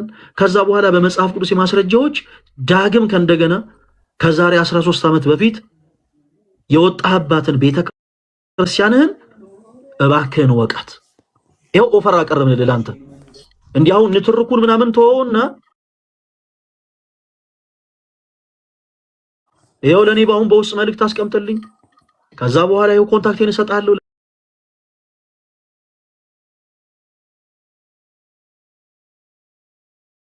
ከማንም ማልሰጠውን ቁጥሬን ከዛ በኋላ እንደዋወል ታይም እንውሰድ። ከዛ በኋላ ስለ ኦርቶዶክስ ቤተክርስቲያን ይሄኛውን ትምህርት ማወቅ ፈልጋለሁ በለን። አንተ ማወቅ ፈልገህ ሲኛ እናስረዳ። ኦኬ። ስለዚህ አሁን እንዲህ አይነቱን ነገር ተወውና በቃ አንድ ነገር ተማመንን። ሳታውቃት ነው የወጣኸው። አሁን ከእንደገና እናስተዋውቅ። እጅህን ይዘህ የዛሬ 13 ዓመት በፊት ጥላት የወጣትን እናትህን ቤተክርስቲያንን ዳግም እናስተዋውቅ። አልወደድከውም አይደለም ያልኩ ጓ ጌታ ኢየሱስ ለምንድን ነው ፕሊስ ሌላ ነገር የምታወራው? እኔ ያልኩ ምንድን ነው? አሁን መጨረሻ ላይ ሳወራ ምን ያልኩ ነበረ? እስቲ የሰማኸኝን የተረዳውን ሐሳብ ደግመህ ንገረኝ። እኔ ያልኩትን ምን አልኩ? ተወዳጅ ወንድማችን ምን መሰለ፣ ሲጀመር አንድ ኮንቨርሴሽን ሲደረግ ህግ አለው። ህጉ ምንድነው? አንዱ ሰው ያዳምጣል፣ አንዱ ሰው ይናገራል አይደል? አንዱ ሰው ያዳምጣል፣ አንዱ ሰው ይናገራል። አንዱ ሐሳቡን ከተናገረ በኋላ ሌላው ይናገራል። መማማሪያ ነው መሆን ያለበት። ስለዚህ ሐሳብህን ወድጀዋለሁ፣ ግን ምንድነው አንድን ሰው ሳታውቅ ወጣሃል የሚለው የራስን እንደ ዲቤት ተስማምተህበታል፣ ወደኸዋል ወይንስ አልወደድከውም አይደለም ያልኩ በጌታ። ለምንድን ነው እንደዚህ አውቆ የተኛ ቢቀሰቅሱት አይሰማማሉ? ለምንድን ነው አውቀህ ሌላ ነገር የምታወራው? እኔ ያልኩ ምንድን ነው ያልኩ? እስቲ ደግመህ ንገረኝ። ምን እያልኩ ነበረ? እንዳላደመጥከኝ እርግጠኛ ስለሆንኩ ነው የጠየቅኩ። ሐሳቡ ጥሩ ነው አትበለኝ። እኔ ያልኩ ምንድን ነው ያልኩ? ደግመህ ንገረኝ ያልኩህን። እሺ አኑ አላናግርህም። ያልኩ ምንድን ነው? ሐሳቡ ጥሩ ነው ብለኸኛል። ሐሳቡ ጥሩ ነው ያልከው ምን ሰምተህ? ደግመህ ንገረኝ እስቲ። አዳምጡ ሁላችሁም፣ እዚህ ውስጥ ያላችሁት ሁላችሁም ስትሰሙ ስለነበር አዳምጡ። ደግመህ ንገረን እስቲ ምን እያልኩ ነበር?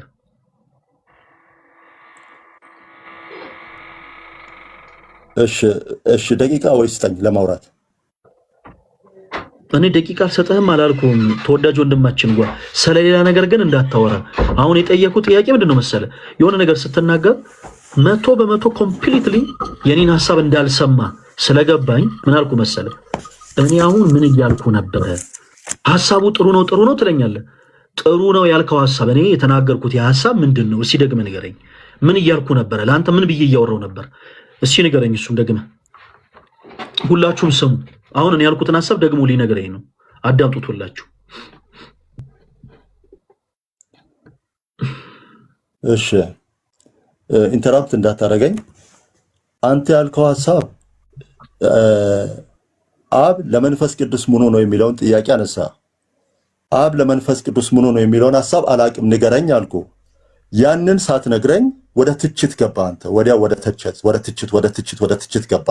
እሱን መልሰ ማለፍ አለብህ። ካወቅከ ማለት ነው። ካወቅ እሱን መልሰ ማለፍ አለብህ። ምክንያቱም ከላይ ያሉ ሰዎች እንዲማሩ ማለት ነው። እኔም ደግሞ እንድማር። ይሄንን መመለስ ሳትችል ሌላ ነገር ውስጥ ትችት ውስጥ ቀደመ መግባት የውይይት ህግ አይደለም ነው። የውይይትና የመማማር ህግ አይደለም። እና እኔ ጥሩ ነው ያልኩ ምንድነው ስልክ ቁጥሬን ከታች አስቀምጥልኝ፣ እንነጋገራለን፣ እንወያየለን፣ እናወራለን ያልከውን ነገር ነው መልካም ነገር ያልኩት። ኦኬ። እና ኔጌቲቭ ነገር አይደለም። በኔጌቲቭ ስፒሪት እንዳትቀበለኝ። ባይዘይ በጣም ነው የምወድህ፣ በጣም ነው የማከብርህ። በኔጌቲቭ ስፒሪት እንዳትቀበለኝ። ስራ ልገባ ስለሆነ ከይቅርታ ጋር ለወጣ ነው። መልካም ጊዜ ይሁንልህ። ሃይ ብዬሃለሁ። ተመልስልኛለህ ማለት ነው። ቁጥርህን ታስቀምጥልኛለህ።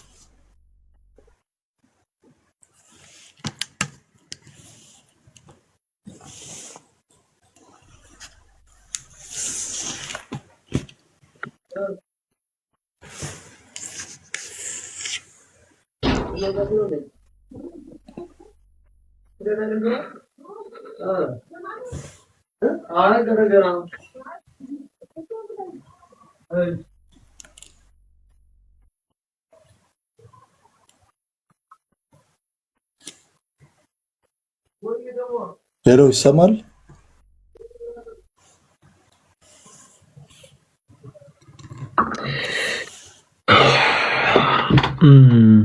ወንድማችን ጓ ኤኒሃው እሺ ወርዷል። ጌታ ሆይ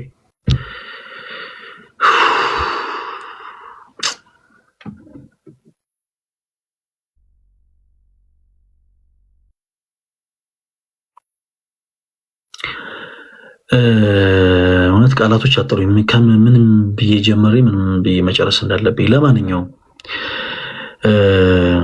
ከዚህ ቀደም ኦርቶዶክስ የነበራችሁ አሁን በክህደት መንገድ ሄዳችሁ ፕሮቴስታንት የሆናችሁት ወንድሞች 100% ነው የምላችሁ። እኔ አስፈላጊ የሆነውን ነገር ሁሉ ወንድሞቻችን 66ቱ መጽሐፍ ነው አዲስ መደበኛ መጽሐፍ ቅዱስ። ይሄም እጅ ላይ የምትመለከተው መጽሐፍ ቅዱስ የፕሮቴስታንት ወንድሞቻችን መጽሐፍ ቅዱስ ነው። አዲሱ መደበኛ ትርጉም ከማጥኛ ጽሑፍ ጋር እዚህ ላይ የምን ስዕል ይታያል? የሙዬ የማነ ወንድማችን የምን ስዕል ይታያል እዚህ ላይ? እሱ ያው መስቀል ነው። የምን ስዕል ነው? መስቀል ነው። በጣም ጎበዝ ነች። እሺ እዚህስ የምን ስዕል ይታያል? እዚህ ላይ የተለያየ ቅርጽ ነው። ስዕሉ የምንድን ነው? አንድ ነው፣ መስቀል ነው። የመስቀል ስዕል። እሺ ስዕላት ሁሉ ጣዖታት ናቸው ብለህን ነበር። አሁን የተሳሳትካቸውን ነገሮች አብረን እያረምን ነው የምንሄደው። አሁን ቅድም ስጀምር ስዕላት ሁሉ ጣዖታት ናቸው ብለህን ነበር። የሙያ አሁን ስዕላት ሁሉ ጣዖታት ናቸው? ተወዳጅ ወንድማችን በእርግጥ እሱ አሁን መስቀል ነው አይደለ? ግን እሱ ምንድን ነው አሁን ትርጉሙን ማየት ስንችል እሱ መስቀል ማለት ልንሰግድለት ወይም ልናመልከው አይደለም። አንተ አሁን ታመልከዋለህ፣ ትሰግድለታል አላልኩም። ኢንጀነራል አንተ ስዕላት ሁሉ ጣዖታት ናቸው ብለህን ነበረ። ደግሜ ጠየቅኩ። ስዕላት ሁሉ ጣዖታት ናቸው ብለህ ነው የምታምነው? ኦፍ ኮርስ አዎ ስዕላት ሁሉ ጣዖታት ናቸው አልከን። እሺ አሁንስ ስዕላት ሁሉ ጣዖታት ናቸው? ስዕላት ሁሉ ጣዖት ነው። ምክንያቱም ጣዖት የምናደርገው በምን መልኩ መሰለህ? እዚህ ጋር የምን ስዕል ነው ያለው? ያው ምልክት ነው፣ የክርስቲያኖች ምልክት ነው። የምን ስዕል ነው ያለው እዚህ ጋር? ንገረኝ፣ የምን ስዕል እንደሆነ። የመስቀል ስዕል ነው። በጣም ጥሩ። ይሄ እዚህ ጋር ያለው ይሄ ስዕል ነው ወይስ አይደለም? የተሳለ ነው ወይስ አይደለም? ያው የተሳለ ነው። ጣዖት ነው ይሄ?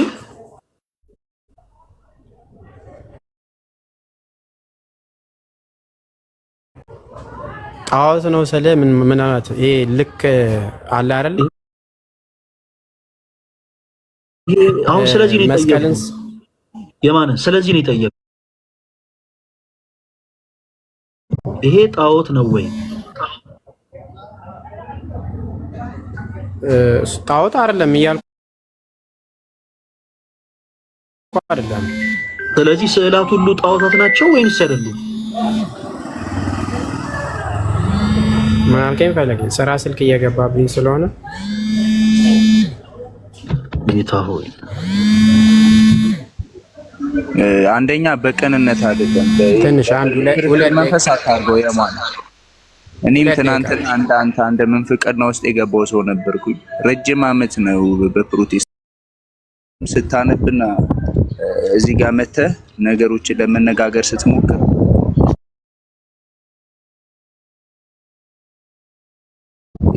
ኔጌቲቭ ነገር ይዛለች የሚለውን ይላል የማይለውን አይልም። እዚህ ጋር ብዙ ሰው እየተመለከተ ነውና ከዛ አንፃር ቢሆን አሪፍ ነው። ፈልይ ትንሽ ደቂቃ ከሰጠኝ ወደ በኋላ እኔም ቴስቲሞኒ አለኝ፣ ምስክርነት አለኝ፣ ብዙ የምናገረው ነገር አለ። እድል ትሰጠኛለህ? አሁን የሚቀርመውን ነገር አንድ ጊዜ እናወራ። ስለ ስግደት በኋላ እናወራለን። እሺ ኦኬ። አሁን ስለ ስግደት አይደለም እያወራን ያለ ነው። ኦኬ አሁን እያወራን ያለ ነው ስለ ስዕላት መጽሐፍ ቅዱሴ ናቸው ወይስ አይደሉም ስለሚለው ነው። እናንተ ኢን ጀነራል ስዕላት ሁሉ ጣዖታት ናቸው አልከን።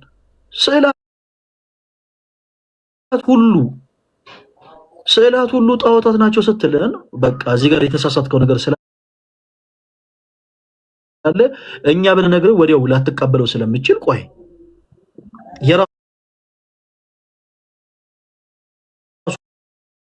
ስዕል ጣዖት ይባላል ወይ? የማነ ስዕላት ሁሉ ጣዖታት ናቸው ካልክ ሁሉ ነው፣ የተረፈ የለም። ይሄ መስቀል ስዕል ጣዖት ይባላል ወይ? የማነ የመስቀል ስዕል እኔ እያልኩ አይደለም፣ ጣዖት ነው እያልኩ አይደለም። ነገር ግን ስለዚህ ሁሉ ጣዖት ነው አይባልም ማለት ይሄን ብቻ አንድ ጊዜ እንተማመንና እባክህ ወደፊት እንበል። ሁሉ ስዕላት ሁሉ ጣዖታት ናቸው አይባልም ማለት ጣዖታት ናቸው እኮ አይባልም። ግን ምን አለ መሰለህ አንድ ነገር ልንገርህ፣ እሱን ሐሳብ እንድታረሙ ነው የፈለኩት። ቆይ ወደፊት ልንቀጥል ነው። እሱን ተው በቃ። እኔ አሁን የፈለኩት ይሄንን አማርኛን ብቻ እንድታስተካክል ነው። ስዕላት ሁሉ ጣዖታት ናቸው የሚባል ነገር የለም። ስዕላት ሁሉ ጣዖታት ናቸው አይባልም።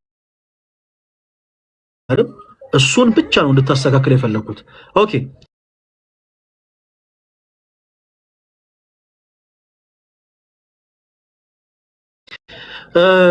ወደ መጽሐፍ ቅዱሱ ክፍል እንመለስ። ስዕላት ጣዖታት እንደሆኑ ማን ነው ስዕላት መጽሐፍ ቅዱሳዊ እንዳልሆኑ የሚናገር የመጽሐፍ ቅዱስ ማስረጃ ስጠን ስንል ዘጸአት ምዕራፍ 20 ሰጥተን ነበረ። ዘጸአት ምዕራፍ 20 ከቁጥር 4 ላይ እንደዚህ ይላል፣ በላይ በሰማይ ካለው በታች በምድርም ካለው ከምድርም በታች ከውሃ ውስጥ ካለው የማናቸውን ምሳሌ ለአንተ አታድርግ፣ አታምልካቸው፣ አትስገድላቸው ይላል። ላይፋዝ እሺ፣ ይቅርታ ድምጽ ስለገባ እሺ። እና በደንብ አዳምጠኝ ክፍሉን። በላይ በሰማይ ካለው በታች በምድርም ካለው ከምድርም በታች ከውሃ ውስጥ ካለው የማናቸውን ምሳሌ ለአንተ አታድርግ፣ አታምልካቸው፣ አትስገድላቸው ይላል። እሺ፣ እዚህ ክፍል ላይ በላይ በሰማይ ሲል መላእክትን ያካትታል? ይሄ ቅዱሳን ሰዎችን መላእክትን ያካትታል ብለህ አምነህበት ነው እየነገርከን ያለው ወይንስ በላይ በሰማይ ሲባል ፀሐይ፣ ጨረቃ፣ ከዋክብት፣ አዋፍትን ብቻ ነው? የማነየ ማይከን ክፈቱ ተወዳጅ ወንድማችን። በላይ በሰማይ ራሱን እግዚአብሔርንም ይሁን፣ ምክንያቱም እግዚአብሔርን ያየው እንኳን ማንም የለም ይላል መጽሐፍ ቅዱስ። ገብቶሃል? አንድ ልጁ በቅፎ ያለው እሱ ተረከው ነው የሚለው። ማንም ሙሴ እንኳን አላየውም። ገብቶሃል አይደለ? ስለዚህ በሲና ተራራ እግዚአብሔርን ራሱ ያየው ማንም የለም። ሙሴ እንኳን አላየውም። ነገር ግን በክርስቶስ ነው አብን ያየ ነው፣ እግዚአብሔርን ያየ ነው። ስለዚህ እኛ ልንስልለት የሚገባ አምላክ አይደለም። ገብቶሃል? ማለት ስዕል ሰርተንለት የምናቆምለት ይሳልለታል ወይስ አይሳልለትም አይደለም። አሁንስ ያልጠየቅኩን ነገር አታውራሽ። የማነ እኔ ምን አለ መስላችሁ ማንም ሰው ላይ ጣልቃ መግባት አልፈልግም። ጣልቃ መግባት ስላልጠየቅኩ ነገር ስታወራ ነው። እኔ አሁን የጠየቅኩ በላይ በሰማይ ሲል ቅዱሳን ሰዎችን ቅዱሳን መላእክትንም ጭምር ያካትታል ወይ እያልኩ ነው። ስለዚህ በአጭሩ አንተ ደግሞ ስትመልስልኝ አዎ እነሱን ብቻ ሳይሆን እግዚአብሔርንም ያካትታል እያልከኝ ነው አይደለ? የማነዬ ተሳስቻለሁ? ልክ ነው። በጣም ጥሩ። እሺ መጽሐፍ ቅዱስ ደግሞ ከዚህ በተቃራኒ የሆነ ነገርን ይናገራል። እዚህ መጽሐፍ ቅዱስ ክፍል ዘጸአት ምዕራፍ 25 ላይ 5 ቻፕተር ወደፊት ሙቭ ስናደርግ ምዕራፍ 25 ላይ ቁጥር 18 እንደዚህ ይላል፣ 2 ኪሩቤል ከተቀጠቀጠ ወርቅ ስራ ይላል አምላካችን እግዚአብሔር በቀጥታ 2 ኪሩቤል ከተቀጠቀጠ ወርቅ ስራ ይላል። ለምሳሌ ኪሩቤል ምንድነው? ተወዳጅ ወንድማችን የማን ኪሩቤል የሚገርዱ ናቸው። በታቦቱ ላይ በአንዱ በግራ አንዱ በቀኝ ምንድናቸው? እነዛ ኪሩቤል የተባሉት ምንድናቸው? መጣው ቀኝ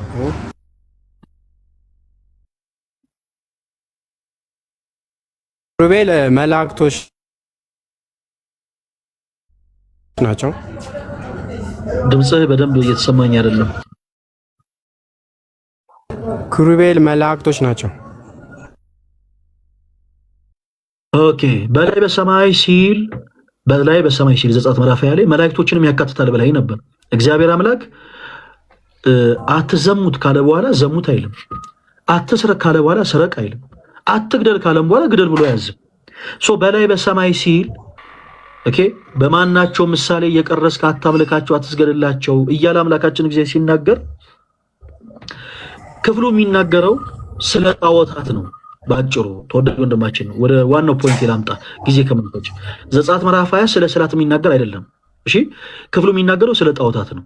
ስለ ጣዖታት ሲናገር አምላካችን እግዚአብሔር ጣዖታትን እንዳናመልክ እንጠየፍ ዘንድ እንዲህ ብሎ አዘዘን። በላይ በሰማይ ካለው በታች በምድርም ካለው ከምድርም በታች ከውስጥ ካለው የማናቸውን ምሳሌ ለአንተ አታደርግ፣ አታምልካቸው፣ አትስገድላቸውም ማለት። ለምሳሌ አንበሳ መሳል ኃጢአት አይደለም። ሰዎች ግን አንበሳን ስለው ታዘዘ። በላይ በሰማይ ሲል መላእክትን ያካትታል ወይ? በፍጹም። ኦኬ መላእክትን ማምለክ ይቻላል እያለን አይደለም። አሁን የክፍሉ ግን የሚናገረው ስለ ጣዖታት ነው። በላይ በሰማይ ሲል የሰማይ ሰራዊቶች ነው። ሰዎች ጣዖት ለማምለክ ፈልገው እያዩ ለመቅረጽ ቢፈልጉ ቀና ብለው ወደ ሰማይ መላእክትን ማየት ይችላሉ ወይ? በትንሽ ሎጂክ እንኳን የማን አይችሉም። እኔ እናንተ ወደ ሰማይ ቀና ብለን ብናንጋጥጥ መላእክትን ማየት አንችልም። ቅዱሳን የሆኑ የጌታችን ኢየሱስ ክርስቶስ ሐዋርያትን ልናያቸው አንችልም። አምላካችን እግዚአብሔርንም እንዲሁ ልናየው አንችልም። ሰዎች ወደ ላይ ወደ ሰማይ ቀና ብለው ግን ተመልክተው ሊስሏቸው የሚችሉ ነገሮች ምንድናቸው? ፀሐይ፣ ጨረቃ፣ ከዋክብት፣ አዋፍት፣ ሌሎችም ሜቴዎሪያ ተወርዋሪ ኮከቦችን ጭምር የሰማይ ሰራዊት ተብለው የሚጠሩትን ነገሮች በአጠቃላይ አይተው ሊስሉ ሊቀርጹና ሊያመልኩ ይችላሉ። ስለዚህ ሰዎች እንዲህ እንዳያደርጉ አምላካችን እግዚአብሔር አዘዘ። በታች በምድርም ካለው በምድር ላይ ሁሉን ነገር ኦብዘርቭ ማድረግ ትችላለህ። በወንድም ይሁን በሴት አምሳል፣ በከርከሮ በቀበሮ፣ በድኩላ በተኩላ፣ በእንሽላሊት በሸራሪት፣ በእነዚህ ሁሉ አይነት ነገሮች አንድም ሰው የሆነ ነገር ቀርጾ አንተ አምላኬ ገዢ ነህ ብሎ ማምለክ የለበትም፣ አይችልም። ይሄ ጣዖት አምልኮ ነው። ከምድርም በታች ከውስጥ ካሉት አሳዎች በአጠቃላይ በአሳንበሪም ይሁን በዶልፊንም ይሁን በሎብስተርም ይሁን በኦክቶበስም ይሁን በስታርፊሽም ይሁን በዋተር ሆርስም ይሁን በየትኛውም አይነት የአሳ ዝርያም ሰዎች መሳል ኃጢአት አይደለም። ኦኬ ስለው ልጆችን ህፃናትን ሊያስተምሩበት ይችላሉ። ይሄ አሳ እንዲህ ይባላል ብለው ስለው ግን ወርሺፕ የሚያደርጉት ከሆነ ጣዖት አምልኮ ነው ብሎ ተናገር እንጂ ስለ ስላት የሚናገር ክፍል አይደለም።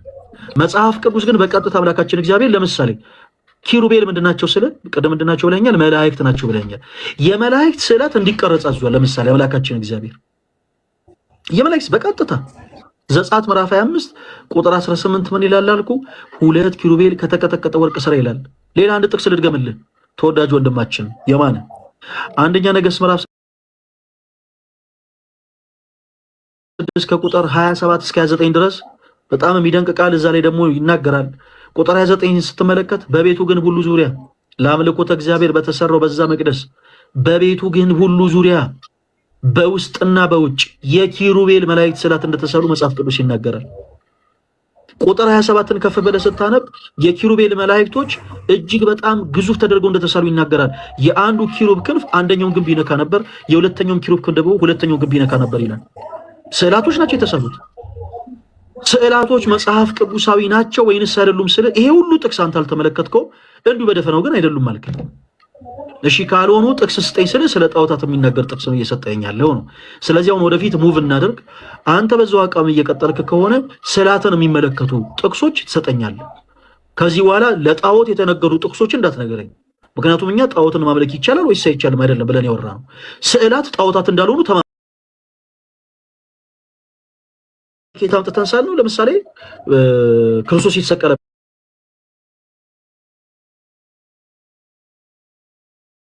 ስለሆነ በጣም እንግዲህ ፕሮቴስታንት የሆኑ ወንድሞች የሚሉት ኦኬ፣ ይሄንንም ጥያቄ ነው ሳልጠይቅ እንደዚሁ ግን በቃ እዚህ ጋር ያለው ስዕል ይሄው የመስቀል ስዕል ነው። ይሄን ስዕል ጣዖት አንለው። ስለዚህ ስዕል እያወራን ስለ ጣዖታት አናወራም። ተወዳጅ ወንድማችን ስዕላት መጽሐፍ ቅዱስ አይደሉም ካልከን ስዕላትን የሚመለከት ጥቅስ ከመጽሐፍ ቅዱስ አውጣና መጽሐፍ ቅዱስ እንዳልሆኑ ንገረን። ስለ ጣዖታት ጥቅስ እንዳታወጣ። ምን ላይ እናውጣ? የማንን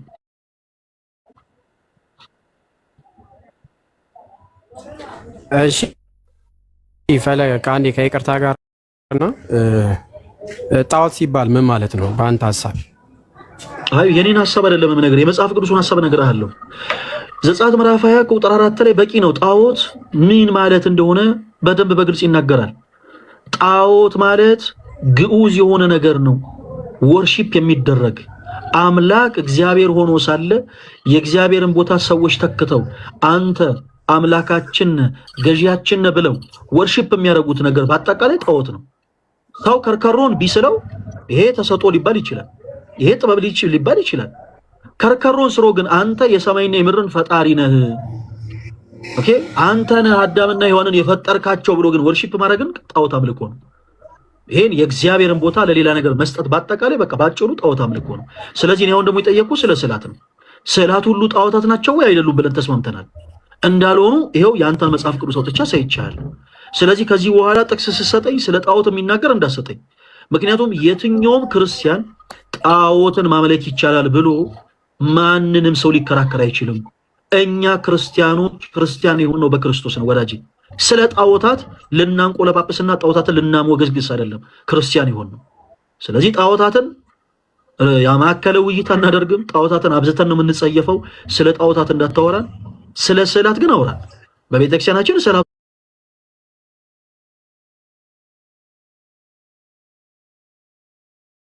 አሉ፣ እንገለገልባቸዋለን። ምንድናቸው? አልተረዳቸውም። አንተ ፐርፐዛቸው ምንድነው?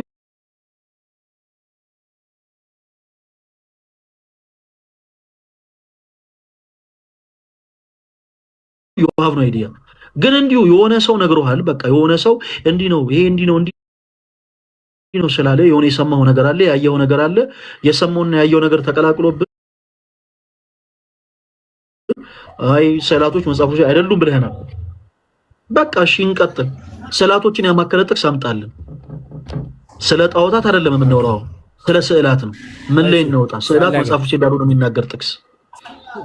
እሺ ይቅርታ አድርግልኝና ቢያንስ እንኳን እኮ እግዚአብሔርን መላእክቶች እንኳን ማየት እንደማይችሉ ታውቃለህ አይደል? እግዚአብሔር ቃል ላይ ይናገራል። እኔ ማየት እንችላለን አላልኩም። እኔ እንኳን መላእክቶች እንኳን ፊቱ ለመቅረብ እንኳን እንትን ቢሉ ራሱ ማየት ይቻላል አላልኩም። ባልጠየቅኩ ጉዳይ ላይ ጊዜ ባናባክን ጥሩ ነው። እኔ አሁን ስናገር በቃላቶቼ እግዚአብሔርን አይተነዋል።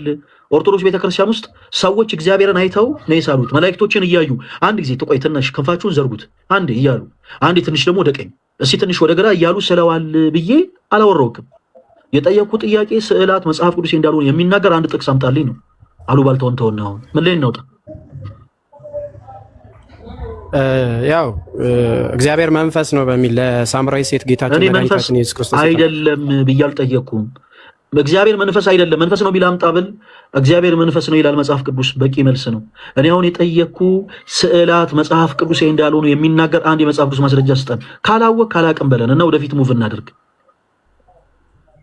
ኦኬ እኮ ለእኔንም ሐሳብ እኮ መቀበል እኔ እየሰማሁ ነው አይደለ? ፈለገ እኔንም ሐሳብ መጀመሪያ ሌላ ነገር የምትመልሰው እየሰማኝ ስላልሆነ ነው። አሁን የጠየቅኩ መልስልኝ። ስዕላት መጽሐፍ ቅዱስ እንዳልሆኑ የሚናገር አንድ የመጽሐፍ ቅዱስ ማስረጃ ስጠን። ስለ ጣዖታት የተነገሩ ጥቅሶችን እንዳሰጠን። ምክንያቱም ተስማምተናል፣ ስዕላትና ጣዖታት አንድ አይደሉም። ኦኬ በቃ ስዕላት ሁሉ ጣዖታት ናቸው ብለን ነበር። እሱን ስህተትን አርመሃል። በአንተ መጽሐፍ ቅዱስ ማስረጃነት ተራርመናል። አሁን እኔ የምፈልገው ስዕላት መጽሐፍ ቅዱስ አይደሉ ብለህናል፣ እንዳልሆኑ የሚናገር አንድ የመጽሐፍ ቅዱስ ማስረጃ ስጠን። ከዛ በኋላ እንቀጥላለን። ኦኬ እኛ ደግሞ እንዴት ነው የምንገለገልባቸው? ከየት አይታችሁ ሳላችኋቸው? የማርያምን ስዕል እናንተ ኦርቶዶክሲያን ከየት አይታችሁን ይሳላችሁት? የገብርኤልን ስዕል ኬተ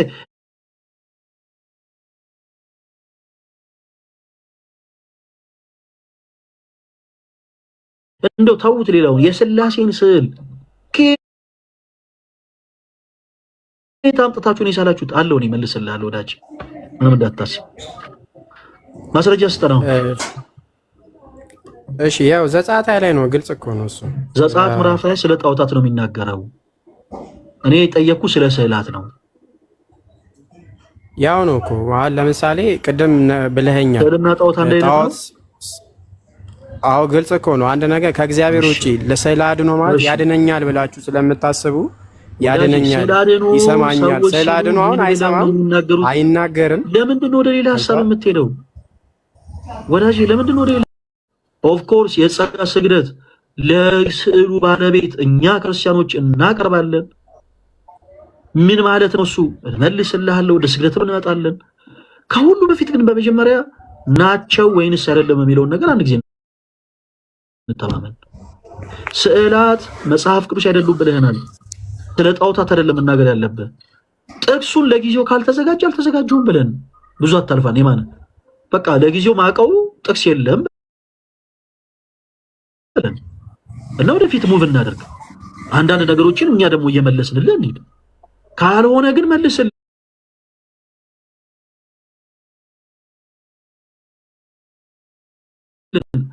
ጣዖታትን የሆነ እንትን የሚሉ ሐሳቦችን አይደለም ያወራነው፣ ስለ ስዕላት ነው። ይሄ እዚህ ጋር ያለው ስዕል የምን ስዕል ነው? ስለ ይሄው 66 መጽሐፍ ቅዱስ ነው። የፕሮቴስታንት ወንድማችን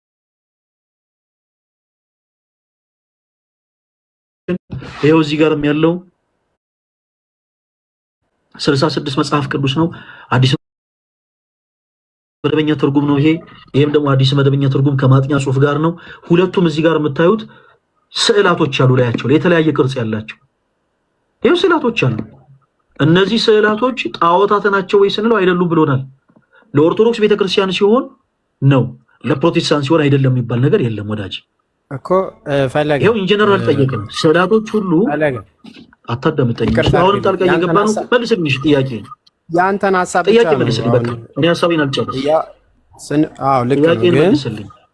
ጣዖት ማለት ማለት ጥያቄ መልስልኝ። ያድነኛል፣ ይናገረኛል፣ ጥያቄ መልስልኝ። ምን ሌላው ታናላምብ? በቃ እሱን ተው። አሁን የማን ምን ሌላው ታናላምብ? ስዕላት መጽሐፍ ቅዱስ እንዳልሆኑ ስለ ጣዖታት አይደለም የጠየቁ። ስዕላት መጽሐፍ ቅዱስ እንዳልሆኑ የሚናገር አንድ የመጽሐፍ ቅዱስ ማስረጃ ስጠኝ። ምን ሌላው ታናላምብ? ጥቅስ ስጠን። ያው በሰማይ ሆነ በምድር የተቀረጸውን ምስል ለአንተ አታድርግ የሚለውን ዘጸአት ላይ እሱ የሚናገረው አታምልክ ይላል። አታምልክ ይላል። ስለዚህ ስለ ጣዖት ነው የሚናገረው። በቃ እኔ ስለ ጣዖት አልጠየቅኩም። እኔ ጠየቅኩ ስለ ስዕላት ነው። አታምልክ እያለ ነው። የተቀረጸውን ምስል የማናቸውንም ምስል ይላል። የማናቸውንም ምስል ማስረጃ አለ ወይስ የለም? የማን ካለ ጥቅስ ስጥ። በቃ ካለ አለ ወይስ የለም? ከሌለ የለም ይበል። አንድ ጊዜ ነገር ፈለገ ቅድም እኮ ያወራኝ ያለው ጣዖት ማለት ነው ስለህ እኮ አለ ወይንስ የለም? አለ ወይስ የለም ጥቅስ? ያው ነገር እኮ እኔ የምሰጠህ ቃል ዘጸአት ላይ ነው። ጥቅስ አለ ወይንስ የለህም? ምን የምን መሽኮርመም ነው? አለኝ ወይ የለኝም በል። ጥቅስ አለ ወይስ የለህም? የማን እሺ ይሄው ነገርኩህ እኮ ዘጸአት ላይ ያለውን ሐሳብ ነው የገለጽኩት። ከዘጸአት 20 ምዕራፍ 20 ውጪ ጥቅስ አለ ወይስ የለህም እኮ? ይኸውልህ ጣዖት ማለት ምን ማለት ነው? በመጀመሪያ ጣዖት ማለት ነው የማን የጠየቅኩ መልስልኝ። ምንድነው እንደ እንትን የምትሽኮረመመው? ከዘጸአት ምዕራፍ 20 ውጪ የምታውቀው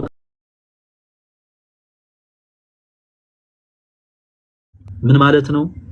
ለምንድን ነው የምንገለገልባቸው? ኦኬ ከየት የተንሳልናቸው ምናምን የሚሉትን ሐሳቦች በአጠቃላይ እኔ የተወሰነ ደቂቃ ወስጄ እናገራለሁ። ለምን ፐርፐዝ ነው የምንገለገልባቸው ልናገር። አድምጠኝ። ከዛ በኋላ ጥያቄ ካለ ትጠይቃለህ። በዚህ ጉዳይ ተስማማለህ ወይስ አትስማማም ወንድማችን? እሺ ተናገር። በጣም ጥሩ አዳምጥ። እሺ ቅዱሳት ስዕላት መጽሐፍ ቅዱሳዊ ናቸው ወይንስ አይደሉም ስንል ቅዱሳት ስዕላቶች መጽሐፍ ቅዱሳዊ ናቸው። አጭርና ግልጽ ቅዱሳት ስዕላቶች መጽሐፍ ቅዱስ አይደሉም የሚሉ ፕሮቴስታንት እህት ወንድሞቻችንን የመጽሐፍ ቅዱስ ማስረጃ ስንሰጣቸው ሁልጊዜ የሚሰጧቸው የመጽሐፍ ቅዱስ ማስረጃዎች በአጠቃላይ ስለ ጣዖታት የሚናገሩ ናቸው። ለምሳሌ ያክል ቅድም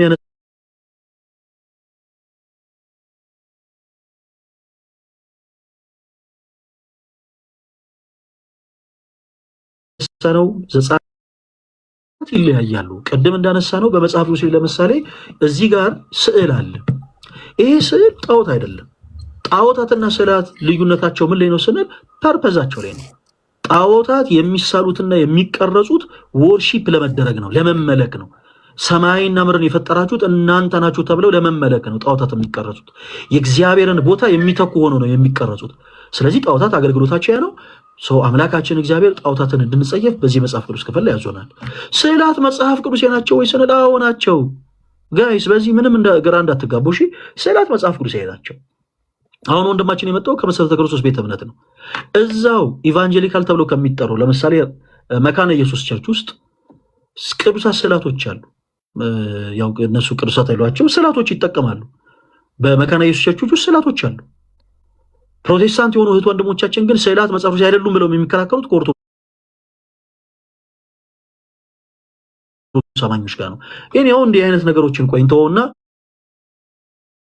ወደኛ ትምህርት እንግባ። ስዕላት መጽሐፍ ቅዱሳዊ ናቸው ወይ ስንል አዎ ናቸው። ለምሳሌ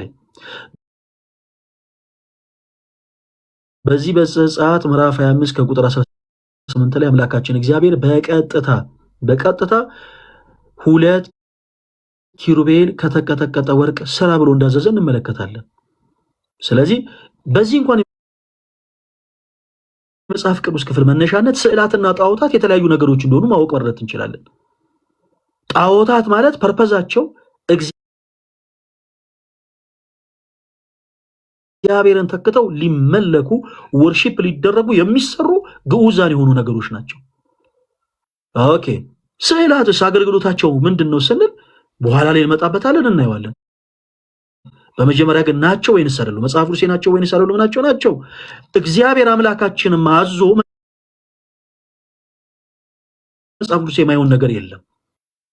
ዘጸአት ምዕራፍ 25 ቁጥር 18 ላይ በቀጥታ 2 ኪሩቤል ከተቀጠቀጠ ወርቅ ስር ይላል። ሌላ ጥቅስ ያዙ ፕሮቴስታንቶች፣ እዚህ ውስጥ ያላችሁ ፕሮቴስታንቶች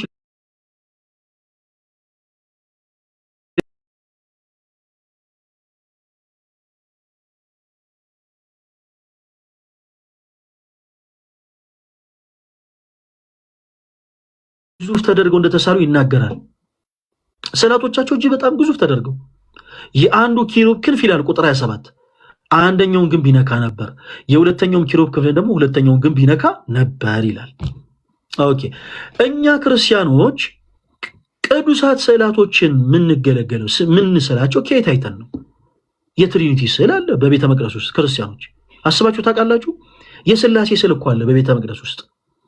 ስላሴን ከየት አይተን ሳል ነው? የቅዱስ ሚካኤል ስዕል አለ። ቅዱስ ሚካኤልን ማን አይቶ ሳለ?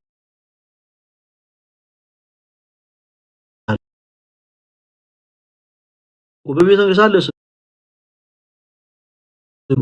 ሐዋርያው ቅዱስ ቶማስን ከየት አይተን ሳል ነው?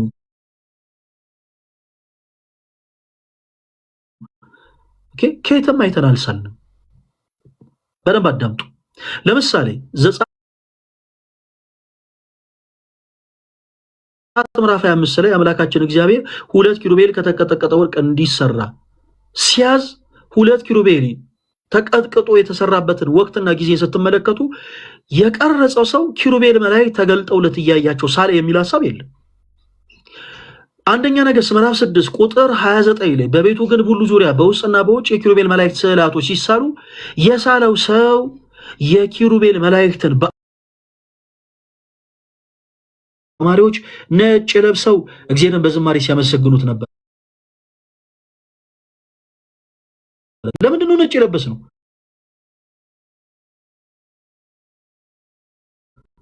9500 ሆነው ከተሰለፉ አይቀር ለምን ሬንጀር ለብሰው አላለፉም?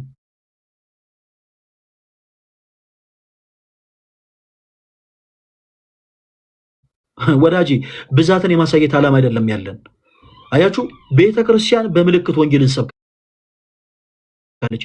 ነጭ የለበሱት እኛም ነጭ ለብሰን የተገኘነው ክርስቶስ ከድቅድቅ ጨለማ ወደሚደነቀው ብርሃን እንዳሸጋገረን እየሰበከን ነው። ክርስቶስ አባ ሕርያቆስ በቅዳሴው የሚፈራ ግሩም ነው፣ በእኛ ዘንድ ግን ትሑት ነው ይለዋል።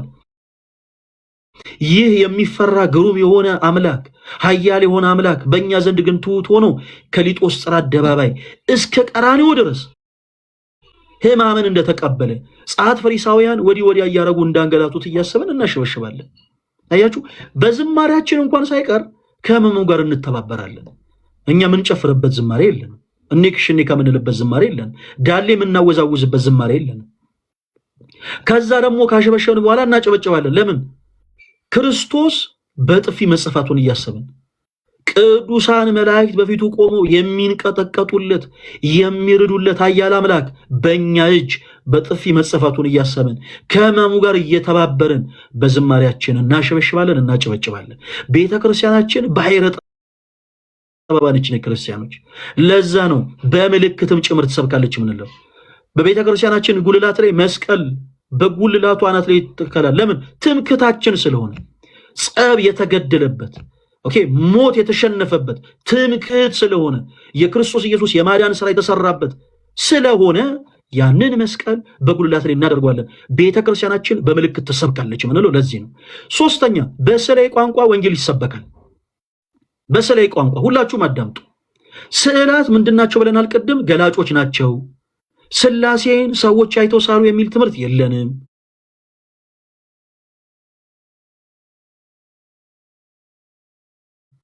ቅዱሳን መላእክትን ሰዎች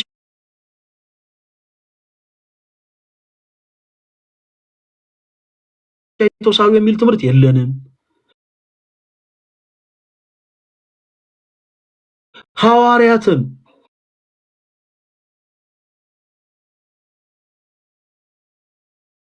ደጋግ የሆኑ ነቢያትን፣ ጻድቃንን፣ ቅዱሳን ሰማዕታትን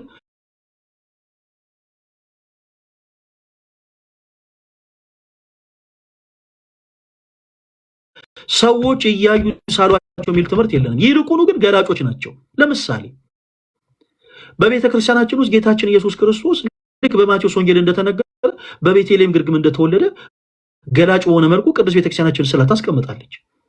ሐሳቡ ከየት ነው የወጣው? ከመጽሐፍ ቅዱስ። ስዕላት ቋንቋዎች ናቸው ብለናቸዋል።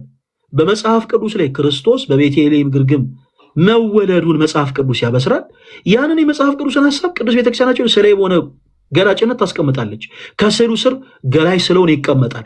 እንደ የፎቶግራፍ አገልግሎት አይደለም እንገለገልባቸው። ይኸውላችሁ ይሄ ኢየሱስ ነበር። ይኸው በልጅነቱ አያችሁ። ይኸው እናቱ ማርያም ደግሞ ስትችል ነበር የምትመስለው፣ ወይ ግሩ ምናምን አይደለም የምንለው። ገላጮች ናቸው። ከስዕሉ ስር ይቀመጣል። ጌታችን ኢየሱስ ክርስቶስ በቤተልሔም ግርግም እንደተወለደ እንላለን። እዚህ ሁሉ ነገር ውስጥ ከመግባታችን በፊት አንድ ነገር አስምሩበት። ወንድማችን የማነም አንተም ጭምር ሌሎችም ፕሮቴስታንቶች አንድ ነገር አስተውሉ። አንድ መስማት የማይችል ሰው ማየት የሚችል ሰው ብቻ ወደ ፕሮቴስታንት አዳራሽ ብትወስዱት በማየት ብቻ ኦብዘርቭ በማድረግ ብቻ ሊረዳ የሚችለው የክርስቶስ ኢየሱስ ወንጌል ምንድን ነው? ራሳችሁን ጠይቁት ፕሮቴስታንቶች። አንድ መስማት የማይችልን ሰው ወደ ፕሮቴስታንት አዳራሽ ብትወስዱት ስሪፒስ የለበሰ ጨርቅ የያዘ ማይክ የያዘ ሰው እጆቹን የሆኑ ሰዎች ላይ እየጫነ ሲጥላቸው መሬት ላይ ሲያንከባልላቸው ሊመለከት ይችላል። ሕይወት ሆኖ ግን የክርስቶስን ወንጌል የሚሰብክለት አንዳቸው ነገር አያገኝም። የሆኑ ሰዎች መሬት ላይ ሲንከባለሉ ሊመለከት ይችላል። የሆኑ ሰዎች ደግሞ ለራሳቸው አምልኮ ብለው የተለያየ የብሔር ብሔረሰቦችን ጭፈራ ሲጨፍሩ ሊመለከት ይችላል። ፕሮቴስታንት ቸርች ውስጥ ወለተኛ ሲጨፍሩ ሊመለከት ይችላል። ይሄ ሰው ጭፈራ ቦታ ሄዶ ያየውን ጭፈራና ቸርች ውስጥ የሚጨፈረውን ጭራ ከምንም ለይቶ ሊመለከቱ አይችልም። ኦኬ፣ መጽሐፍ ቅዱስን ያማከለ በአይኑ ኦብዘርቭ እያደረገ እያየ ሊመለከት የሚችል ሊሰበክለት የሚችል አንድም ነገር የለም። ኦኬ፣ ፕሮቴስታንት ቸርች ውስጥ ወስዳችሁት አሁንም ያ ሰው ቆሞ ወይም ቁጭ ብሎ ኦብዘርቭ እያደረገ እየተመለከተ አይቶ ሊረዳ የሚችለው ሕይወት ሊሆነው የሚችል የመጽሐፍ ቅዱስ ሐሳብ የለም። ሰዎች ሲሯሯጡ ሊመለከት ይችላል። በጭንቅላታቸው ቆመው እግራቸውን እንደዚህ ሲያደርጉ ሊመለከት ይችላል። ሰዎች ከመቀመጫቸው ብድግ እያሉ ሲዘሉ ሊመለከት ይችላል። ህይወት ሆኖ ግን ወንጌል የሚሰብክለት ነገር የለም። ይህንኑ ሰው ወደ ኢትዮጵያ ኦርቶዶክስ ተዋሕዶ ቤተክርስቲያን ብታመጡት ኦብዘርቭ በማድረግ ብቻ ቤተክርስቲያን ወንጌልን ትሰብክለታለች። ለአካል ጉዳተኛ ብቻ አይደለም። በነገራችን ላይ ቅዱሳት ሰላቶችን ቤተክርስቲያን የምትጠቀምባቸው ወንጌልን የምትሰብክባቸው ለአካል ጉዳተኞች ብቻ አይደለም። መጽሐፍ ቅዱስን ማንበብ በጣም የማይችሉ ሰነፍ የሆኑ ሰዎች አሉ። መጽሐፍ ቅዱስን ገልጠው እንኳን ባያነቡ በመጽሐፉ ላይ ያለውን ሐሳብ ገላጭ በሆነ መልኩ ቅድስት ቤተክርስቲያናችን ታስቀምጣለች። ለምሳሌ ጌታችን አምላካችን መድኃኒታችን ኢየሱስ ክርስቶስ ቀደም እንዳልኩት በቤተልሔም ግርግም እንደተወለደ ቤተክርስቲያን ገላጭ በሆነ መልኩ ለዚህ ሰው ወንጌልን ሰብክለታለች። በመጽሐፍ ቅዱስ ላይ የተቀመጠውን ሐሳብ ቅድስት ቤተክርስቲያን ገላጭ በሆነ መልኩ ታስቀምጣለች። በቤተልሔም ግርግም የተወለደው ጌታ ወደ ዮርዳኖስ ወደ ዮሐንስ ዘንድ ሄዶ እንደተጠመቀ መጽሐፍ ቅዱስ ይናገራል። ስለ የሆነ ገላጭነት ከገሊላ ወደ ዮርዳኖስ ሄዶ እንደተጠመቀ ቅድስት ቤተክርስቲያን ገላጭ በሆነ መልኩ ታስተምራለች። የፎቶግራፍ አገልግሎት አይደለም። ይወላችሁ ይሄ ኢየሱስ ነው እያለች አይደለም። በመጽሐፍ ቅዱስ ላይ የተቀመጠውን ሐሳብ ግን ገላጭ በሆነ መልኩ ግን ታስተምርበታለች። አያችሁ፣ ገላጭ በሆነ መልኩ የተጠመቀው ጌታችን ኢየሱስ ክርስቶስ ስለኛ ኃጢአት ስለኛ በደል በቀራንዮ መስቀል እንደተሰቀለ መጽሐፍ ቅዱስ ይናገራል። በአራቱ ወንጌላውያን ያንኑ ሐሳብ ማመን እንደተቀበለ ቅድስት ቤተክርስቲያናችን ስለ የሆነ ገላጭነት ታስተምራለች። ይሄ ብቻ አይደለም። የቤተክርስቲያናችን ጉልላቶችን ተመልክታችሁ ከሆነ በጉልላቶቻችን ለሚሳሉ ስዕላቶች አሉ። ጌታችን ኢየሱስ ክርስቶስ ዳግም ለፍርድ እንደሚመጣ በመዝሙር ላይ እንደተጻፈ እግዚአብሔር በገሃድ ከጽዮን ይመጣል ወአምላክነ ኢያረምም እሳት ይነድድ ቀድሜሁ። አምላካችን እግዚአብሔር ዝም አይልም፣ በፊቱ እሳት ይነዳል። እናንተ ጻድቃን ኑ የአባቴን መንግስት ውረሱ የሚል የህይወት እሳት፣ እናንተ ኃጥአን ከፊቴ ውገዱ የሚል የሚባላ እሳት በፊቱ ይነዳል። ይሄ የመጽሐፍ ቅዱስን ሐሳብ ቅድስት ቤተክርስቲያናችን ገላጭ በሆነ መልኩ ትጠቀምበታለች። ስላዊ በሆነ ገላጭነት በጉልላቶች ላይ ተቀምጦ ታያዋቻላችሁ። ቀና በላችሁ ቤተ መቅደስ ስትገቡ ይዩ ጌታችን ኢየሱስ ክርስቶስ ዳግም ለፍርድ እንደሚመጣ ብላ ከስር ጽፋ ታስቀምጣለች። ለምን? ገላጮች ስለሆኑ። ይሄ ኢየሱስ ነው ብላ አስተምራ አታውቅም ቤተክርስቲያን። በመጽሐፍ ቅዱስ ላይ እንደተቀመጠ ግን ቅድስት ቤተክርስቲያናችን ገላጭ በሆነ መልኩ በስዕላዊ ቋንቋ ታስተምራለች። ያ ብቻ አይደለም። አንዳንድ ሞኝ የሆኑ ሰዎች ገጥሟቸው ያውቃል። ምን ዘንዶ ምናምን እየሳሉ ቤተክርስቲያን ውስጥ እያስቀመጡ ይላሉ። እንደውም አንዱ በደንብ ፕሮቴስታንት የሆኑ ሰዎችን ደስ እንዲላቸው ፈልጎ ነው መሰለኝ የምን ዘንዶ ነው ዘንዶን እንረግጥላለን እንጂ የምን ዘንዶ ነው ብሎ ሁሉ ተናግሮ በጣም ሰዎችን አዘልሎ ያውቃል። የዛሬ 10 ምናምን ዓመታት በፊት ቤተክርስቲያናችን ዘንዶን አምልካም አስመልካም አታውቅም። በመጽሐፍ ቅዱስ ላይ ግን ያለውን ሐሳብ በአጠቃላይ ስዕላዊ በሆነ ገላጭነት ታስቀምጣለች። ለምሳሌ በዚህ መጽሐፍ ቅዱስ ውስጥ የሰይጣን ስም አለ። መጽሐፍ ቅዱስ ውስጥ የሰይጣን ስም አለ ማለት ሰይጣን ይመለካል ማለት አይደለም። አብሁ ለሐሰት የሐሰት አባት መሆኑን ግን መጽሐፍ ቅዱስ ሲናገር ግን ደጋግሞ ስሙን ይጠራዋል። በቤተ ክርስቲያናችንም በራእይ መጽሐፍ እንደተነገረ ሚካኤልና መላእክቱ ዘንዶን ተዋጉት፣ ዘንዶም አልቻላቸውም፣ ሚካኤልና መላእክቱ አሸነፉት የሚለውን ሐሳብ ስዕላዊ በሆነ ገላጭነት ቅድስት ቤተክርስቲያናችን ታስቀምጣለች። ሚካኤልና መላእክቱ ዘንዶን እንደተዋጉት ስዕላዊ በሆነ ገላጭነት ቅድስት ቤተክርስቲያናችን ታስቀምጣለች። እሱም እንዳልቻላቸው በራእይ መጽሐፍ እንደተናገረ ሚካኤልና መላእክቱ እንዳሸነፉትም ጭምር በእግዚአብሔር በአምላካቸው ኃይል ድል እንደነሱትም ጭምር ቅድስት ቤተክርስቲያናችን ገላጭ በሆነ መልኩ ታስቀምጣለች። ይሄ ብቻ አይደለም። በሐዋርያት ሥራ መጽሐፍ ሐዋርያት ኢየሱስ ስለሚለው ስም መከራን እንደተቀበሉ ሕማምን እንደተቀበሉ የሞት ጽዋን እንደተጎነጩ መጽሐፍ ቅዱስ ይናገራል። ይሄንን ሐሳብ ገላጭ በሆነ መልኩ ቅድስት ቤተክርስቲያናችን ታስተምራለች። በሐዋርያት ሥራ ላይ ጳውሎስ በሰይፍ እንደተቀላ መጽሐፍ ቅዱስ ይናገራል። ቅድስት ቤተክርስቲያናችን ጳውሎስ በሰይፍ እንደተቀላ ስዕላዊ በሆነ ገላጭነት ታስቀምጣለች። ከስዕሉ ስር ጳውሎስ በሰይፍ እንደተቀላ ተብሎ ይቀመጣል። ጴጥሮስ ስለ ክርስቶስ ኢየሱስ ስም ተዘግዝቆ ተሰቅሏል። ቅድስት ቤተክርስቲያናችን ጴጥሮስ ተዘግዝቆ እንደተሰቀለ ስዕላዊ በሆነ ገላጭነት ታስቀምጣለች። ወንጌልን ትሰብካለች በሁሉም ቋንቋ። ከስዕሉ ስር ጴጥሮስ ተዘግዝቆ እንደተሰቀለ፣ ቶማስ ኢየሱስ ስለሚለው ስም ቆዳው ተገፏል። ኢየሱስ ስለሚለው ስም ይህንን ገላጭ በሆነ መልኩ ቅድስት ቤተክርስቲያናችን አስቀምጣ ይሄ ቶማስ ነው ይሄ ፎቶ ነው አይደለም የምትለው። ገላጭ በሆነ መልኩ ገላጭ ማለት በመጽሐፍ ቅዱስ ላይ የተቀመጠውን ሐሳብ ገላጭ ሆኖ ስለተቀመጠ ገላጭ በሆነ መልኩ ታስቀምጣለች ልጆቿን ለማስተማር። ሐዋርያው ቅዱስ ቶማስ ስለ ክርስቶስ ኢየሱስ ስም ቆዳው እንደተገፈፈ ብላ ታስቀምጣለች። ስዕላትን በነገራችን ላይ ቤተክርስቲያን ብቻ አይደለም የምታስተምርባቸው። ሁላችሁም እዚህ ውስጥ ያላችሁ ፕሮቴስታንቶች አዳምጡ። ልጆቻችሁ የመጀመሪያ የትምህርት ገበታቸውን ሲጀምሩ የሚማሩት በስዕላት ነው። ለምን? ስዕላት ቋንቋዎች ስለሆኑ ቋንቋዎች ስለሆኑ የሁላችሁም ፕሮቴስታንት የሆናችሁ ሰዎች ልጆቻችሁን መዋዕለ ሕፃናት ስታስገቡ ቋንቋ በሶስት ይከፈላል ብለናል። አንደኛው ሊትራል ላንጉጅ ነው፣ ሁለተኛው ምልክት ቋንቋ ነው፣ ሶስተኛው ስዕላዊ ቋንቋ ነው። ሕፃናት ስለሆኑ በሕፃን አይምሯቸው ሊትራል በሆነ ወይ ትምህርትን መማር ስለማይችሉ ስለሚከብዳቸው በምልክት ቋንቋ መማሩ ትንሽ ስለሚከብዳቸው ስዕላዊ በሆነ ቋንቋ ይማራሉ። ኤፎር አፕል የሚለውን እንዲረዱ ከኤ ፊደል አጠገብ የኳስ ስዕል ይሳላል። የኳስ ስዕል ይሳላል። ቢፎር ቦል የሚለውን እንዲረዱ ከቢ ፊደል አጠገብ የኳስ ስዕል ይሳላል። ኤፎር አፕል የሚለውን እንዲረዱ የአፕል ስዕል ይሳላል አይደል? ዲፎር ዶግ የሚለውን እንዲረዱ ከዲ ፊደል አጠገብ የውሻ ስዕል ይሳላል። ለምን? ስዕላዊ የሆነ ቋንቋ በቀላሉ የሰውን አይምሮ ገዝቶ ነገሮችን እንዲረዱ የሚያደርግ ስለሆነ ማለት ነው። ሰው በቤተክርስቲያናችን ቅዱሳት ስዕላት አገልግሎታቸው ምንድን ነው?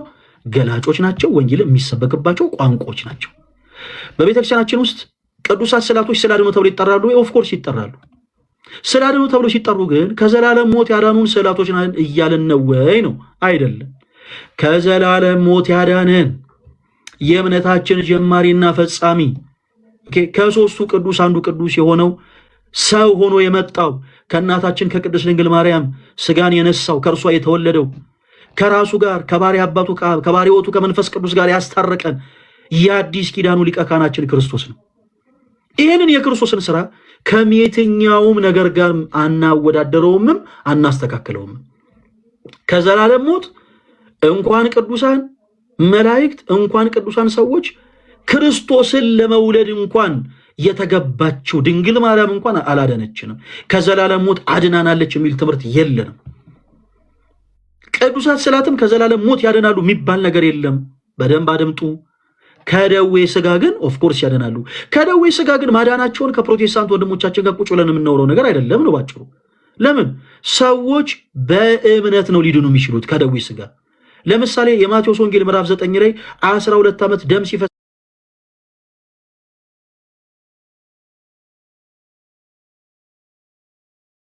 የነበረች ሴት ነበረች።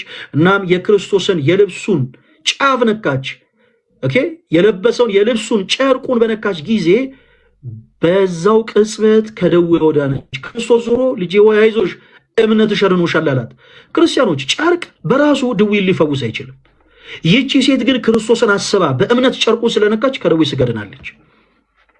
ዛሬም ሰዎች እንደ እምነታቸው በቅድስት ቤተክርስቲያናችን ከደዌ ስጋ በብዙ ነገር ይድናሉ።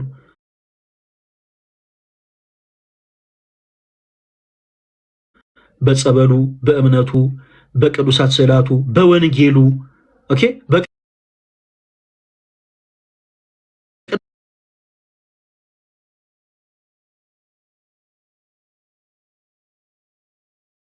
ምን ያስፈልጋል? እና እንዲህ አይነት ጉዳዮችን ለውይይት የምናቀርባቸው አይደሉም።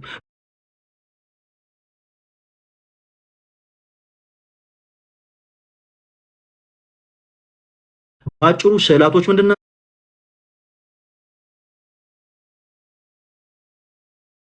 ናቸው? አሁን አይተናል። ቅዱሳት ስዕላቶችን ለምንድን ነው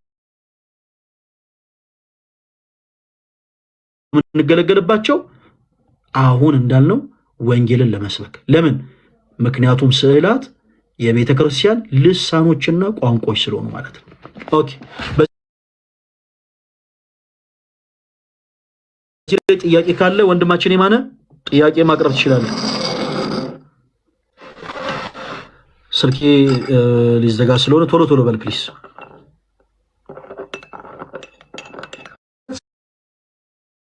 ታወራ ድምጠኛል ወይ ስላዳመጥከኝ?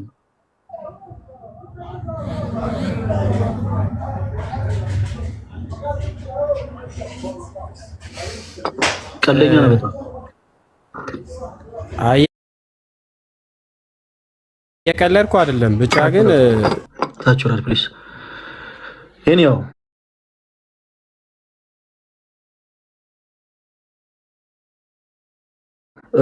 እሱ እየሰማ አልነበረም። እኔም ሳወራ አይቻለሁ፣ ግን እሱ ሰማም አልሰማም ሁላችሁም ይሄንን ሐሳብ እንድታደምጡ ስለምፈልግ ነው ሐሳቡን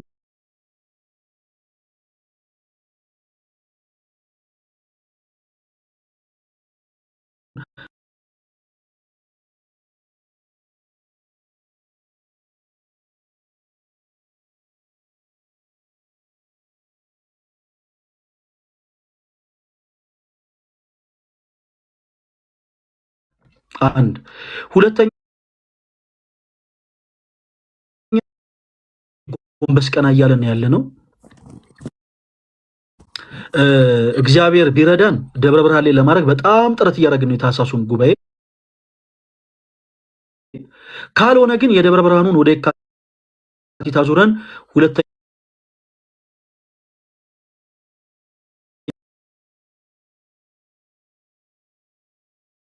ያስፈልገናል።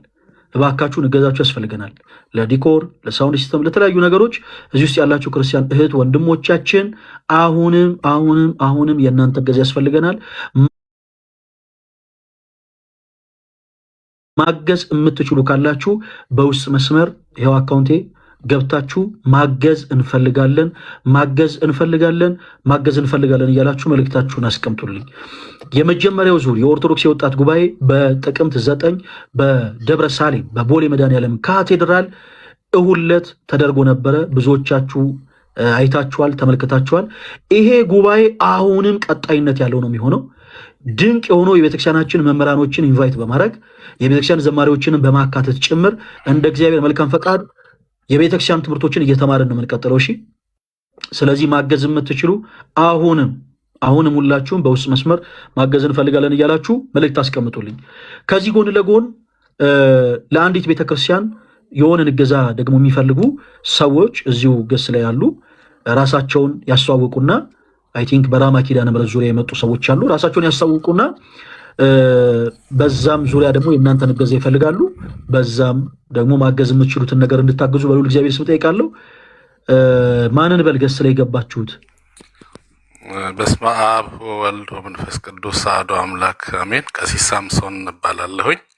የራማ ኪዳነ ምሕረት አንድነት ገዳም የአዲስ አበባ ልማት ኮሚቴ ሰብሳቢ ነኝ። እሺ ቀሲስ፣ በጣም ይቅርታ ስላቆየነዎት። ያው የተለያዩ ሀሳቦችን ስናወራ ስለነበረ ነው። እዚህ ውስጥ ያላችሁት ወንድሞች በደንብ አድርጋችሁ አዳምጡ እና ራማ ኪዳነ ምሕረት አሁን ላይ የምትፈልገው እገዛ አለ። እንዴት ነው ልታግዙ የምትችሉት? በምን አይነት መስመር ነው የምታገኟቸው? ሁሉንም ነገር መልእክቶችን ያስተላልፉና 2% ነው የቀረው ስልክ ሊዘጋ ሳይዘጋ ቀሲስ አጋጣሚ ተጠቅሞ መልእክት ያስተላልፉና እንጨርስ። እሺ፣ እግዚአብሔር ይርዳን። ራማ ኪዳነ ምሕረት አንድነት ገዳም ከአዲስ አበባ ወደ ቆቦ በሚወስደው መስመር ከቆቦ ራቅ ብላ ወደ ውስጥ የምትገኝ ታላቅ እና ስመጥር ገዳም ናት። ከተመሰረተች 1300 ዓመታት ሆኗታል። ከ9 ቅዱሳን መካከል በአባ ጉባና በአባ ገሪማ አማካይነት ነው የተመሰረተችው። በገዳሟ በአሁኑ ሰዓት ከ500 በላይ መናንያንና የአብነት ተማሪዎች ይገኛሉ። እነዚህ የአብነት ተማሪዎችና መናንያኑ በአጠቃላይ አሁን ያሉበት ሁኔታ ትንሽ አስቸጋሪ ነው። የዚህም መሰረታዊ ምክንያት በተለይ ከኮቪድ በኋላና አካባቢው ደግሞ ጦርነት አሁንም ጭምር ማለት ነው ስለተፈራረቀ ምዕመናን ወደዛ አይሄዱም። እንደሚታወቀው ብዙ ጊዜ የሚካሄደው በየካቲት 16 ንግስና ታህሳስ ነሐሴ ፍልሰታን ነው። ስለዚህ በዚህ በጦርነቱ ምክንያት ከኮቪድ በኋላ ብዙ ሰው ወደዛ ስለማይሄድ በአሁን ጊዜ ችግር ላይ ናት ያለችው።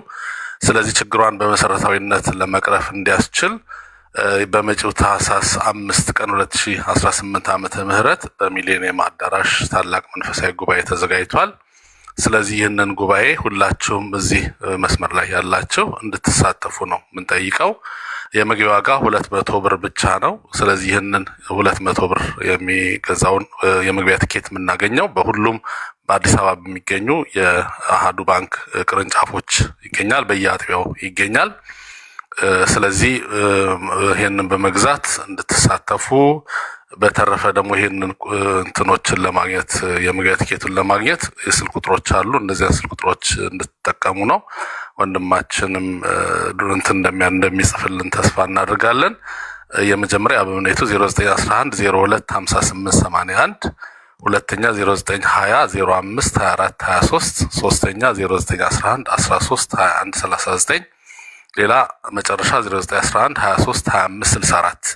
እንደገና ድገመው 0911 02 58 81፣ 0920 05 24 23፣ 0911 13 21 39፣ 0911 23 25 64 ነው። ገዳሟን ለማገዝም ደግሞ የኢትዮጵያ ንግድ ባንክ አካውንት አለ። በአጭር ቁጥር 1627 ወይንም ደግሞ በረጅሙ 1700183886 ደግመዋለሁ 1627 ባጭሩ ወይንም ደግሞ 1700183886 ወይም እንደ አማራጭ አቢሲኒያ ባንክ በአጭር ቁጥር 1614 ወይንም በረጅሙ 6973426 በአጭሩ አቢሲኒያ ባንክ 1614 ወይንም ደግሞ 69 በረጅሙ 6973426 ነው። ስለዚህ ባካችሁን ታህሳስ 5ን ቀጠሮ በሚሊኒየም አዳራሽ እንድታደርጉ ኩፖኖች ማነው የመግቢያ ትኬትን በ200 ብር ብቻ እንድትገዙ አደራ እንላለን። በሁሉም የአሃዱ ባንክ ቅርንጫፎች ላይ ይገኛል። በስልክ ቁጥሮች ቀደም ብዬ በገለጽኳቸውም ተጠቅማችሁ እንድትገዙና የጉባኤው ታዳሚ እንድትሆኑ ነው። መንፈሳዊ ዝግጅቶች አሉ። በዕለቱ መዝሙራት አሉ። ታዋቂ ሰባኪያን አሉ። ብፁዓን አባቶች የክፍሉ ሊቀ ጳጳስ እንደምታውቋቸው ብፁዕ አቡነ ኤርሚያስ እና ሌሎችም እነ ብፁዕ አቡነ በርናባስ እነ ብፁዕ አቡነ መቃሪዎስ እና ሌሎች ብፁዕ አቡነ ሰላማ የጎንደሩ እነዚህ ሁሉ ይገኛሉ። ብፁዕ አቡነ ዲዮስቆሮስም እንደሚገኙ አረጋግጠውልናል። ስለዚህ በረከት ረድኤት እንድናገኝ ሁላችንም በዛ ቦታ ተገኝተን የጉባኤው ተሳታፊ እንድትሆኑ አደራ ለማለት ነው። እንግዲህ ዝርዝር ነገሮችን ወንድማችን እንደዚሁ ለሁላችሁም ይገልጽላችኋል። በተጨማሪ ደግሞ ሌላ ቀንም እንግዲህ ይህን እድል እንደሚሰጠን ተስፋ እናደርጋለን። እግዚአብሔር ሁላችንን ይባርከን። የእመቤታችን ጣዕሟን፣ ፍቅሯን፣ ረድኤቷን፣ በረከቷን፣ ቃል ኪዳኗን ያድለን። እመብርሃን ለዕለቱ ታድርሰን ለማለት ነው። እግዚአብሔር ይስጥልን። መልካም ቀሲስ እናመሰግናለን። እዚህ ውስጥ ያላችሁ እህት ወንድሞቻችን ሞር በደንብ ምናልባት ስልክ ቁጥሮችንም አድራሾችን የምትፈልጉ ካላችሁ የቀሲስን አካውንት ሁላችሁም ፎሎ እያደረጋችሁ አካውንታቸው ውስጥ እየገባችሁ በውስጥ መስመር መልእክት አስቀምጡላቸው። ሌሎች ተጨማሪ መረጃዎችን የምትፈልጉ ከሆነ በዛ ማግኘት ይቻላል። እንደው በጣም ስለተቸኮልንባችሁ በጣም ይቅርታ። ስልክ ሊዘጋ 1% ብቻ ነው የቀረን። የተወዳጆች እንደ ጊዜ መልካም ፈቃድ ነገም ከቀኑ 4 ሰዓት ጀምሮ እንገናኛለን። ሰላም ሁኑልን። ቀሲስ ደህና ይዋሉ።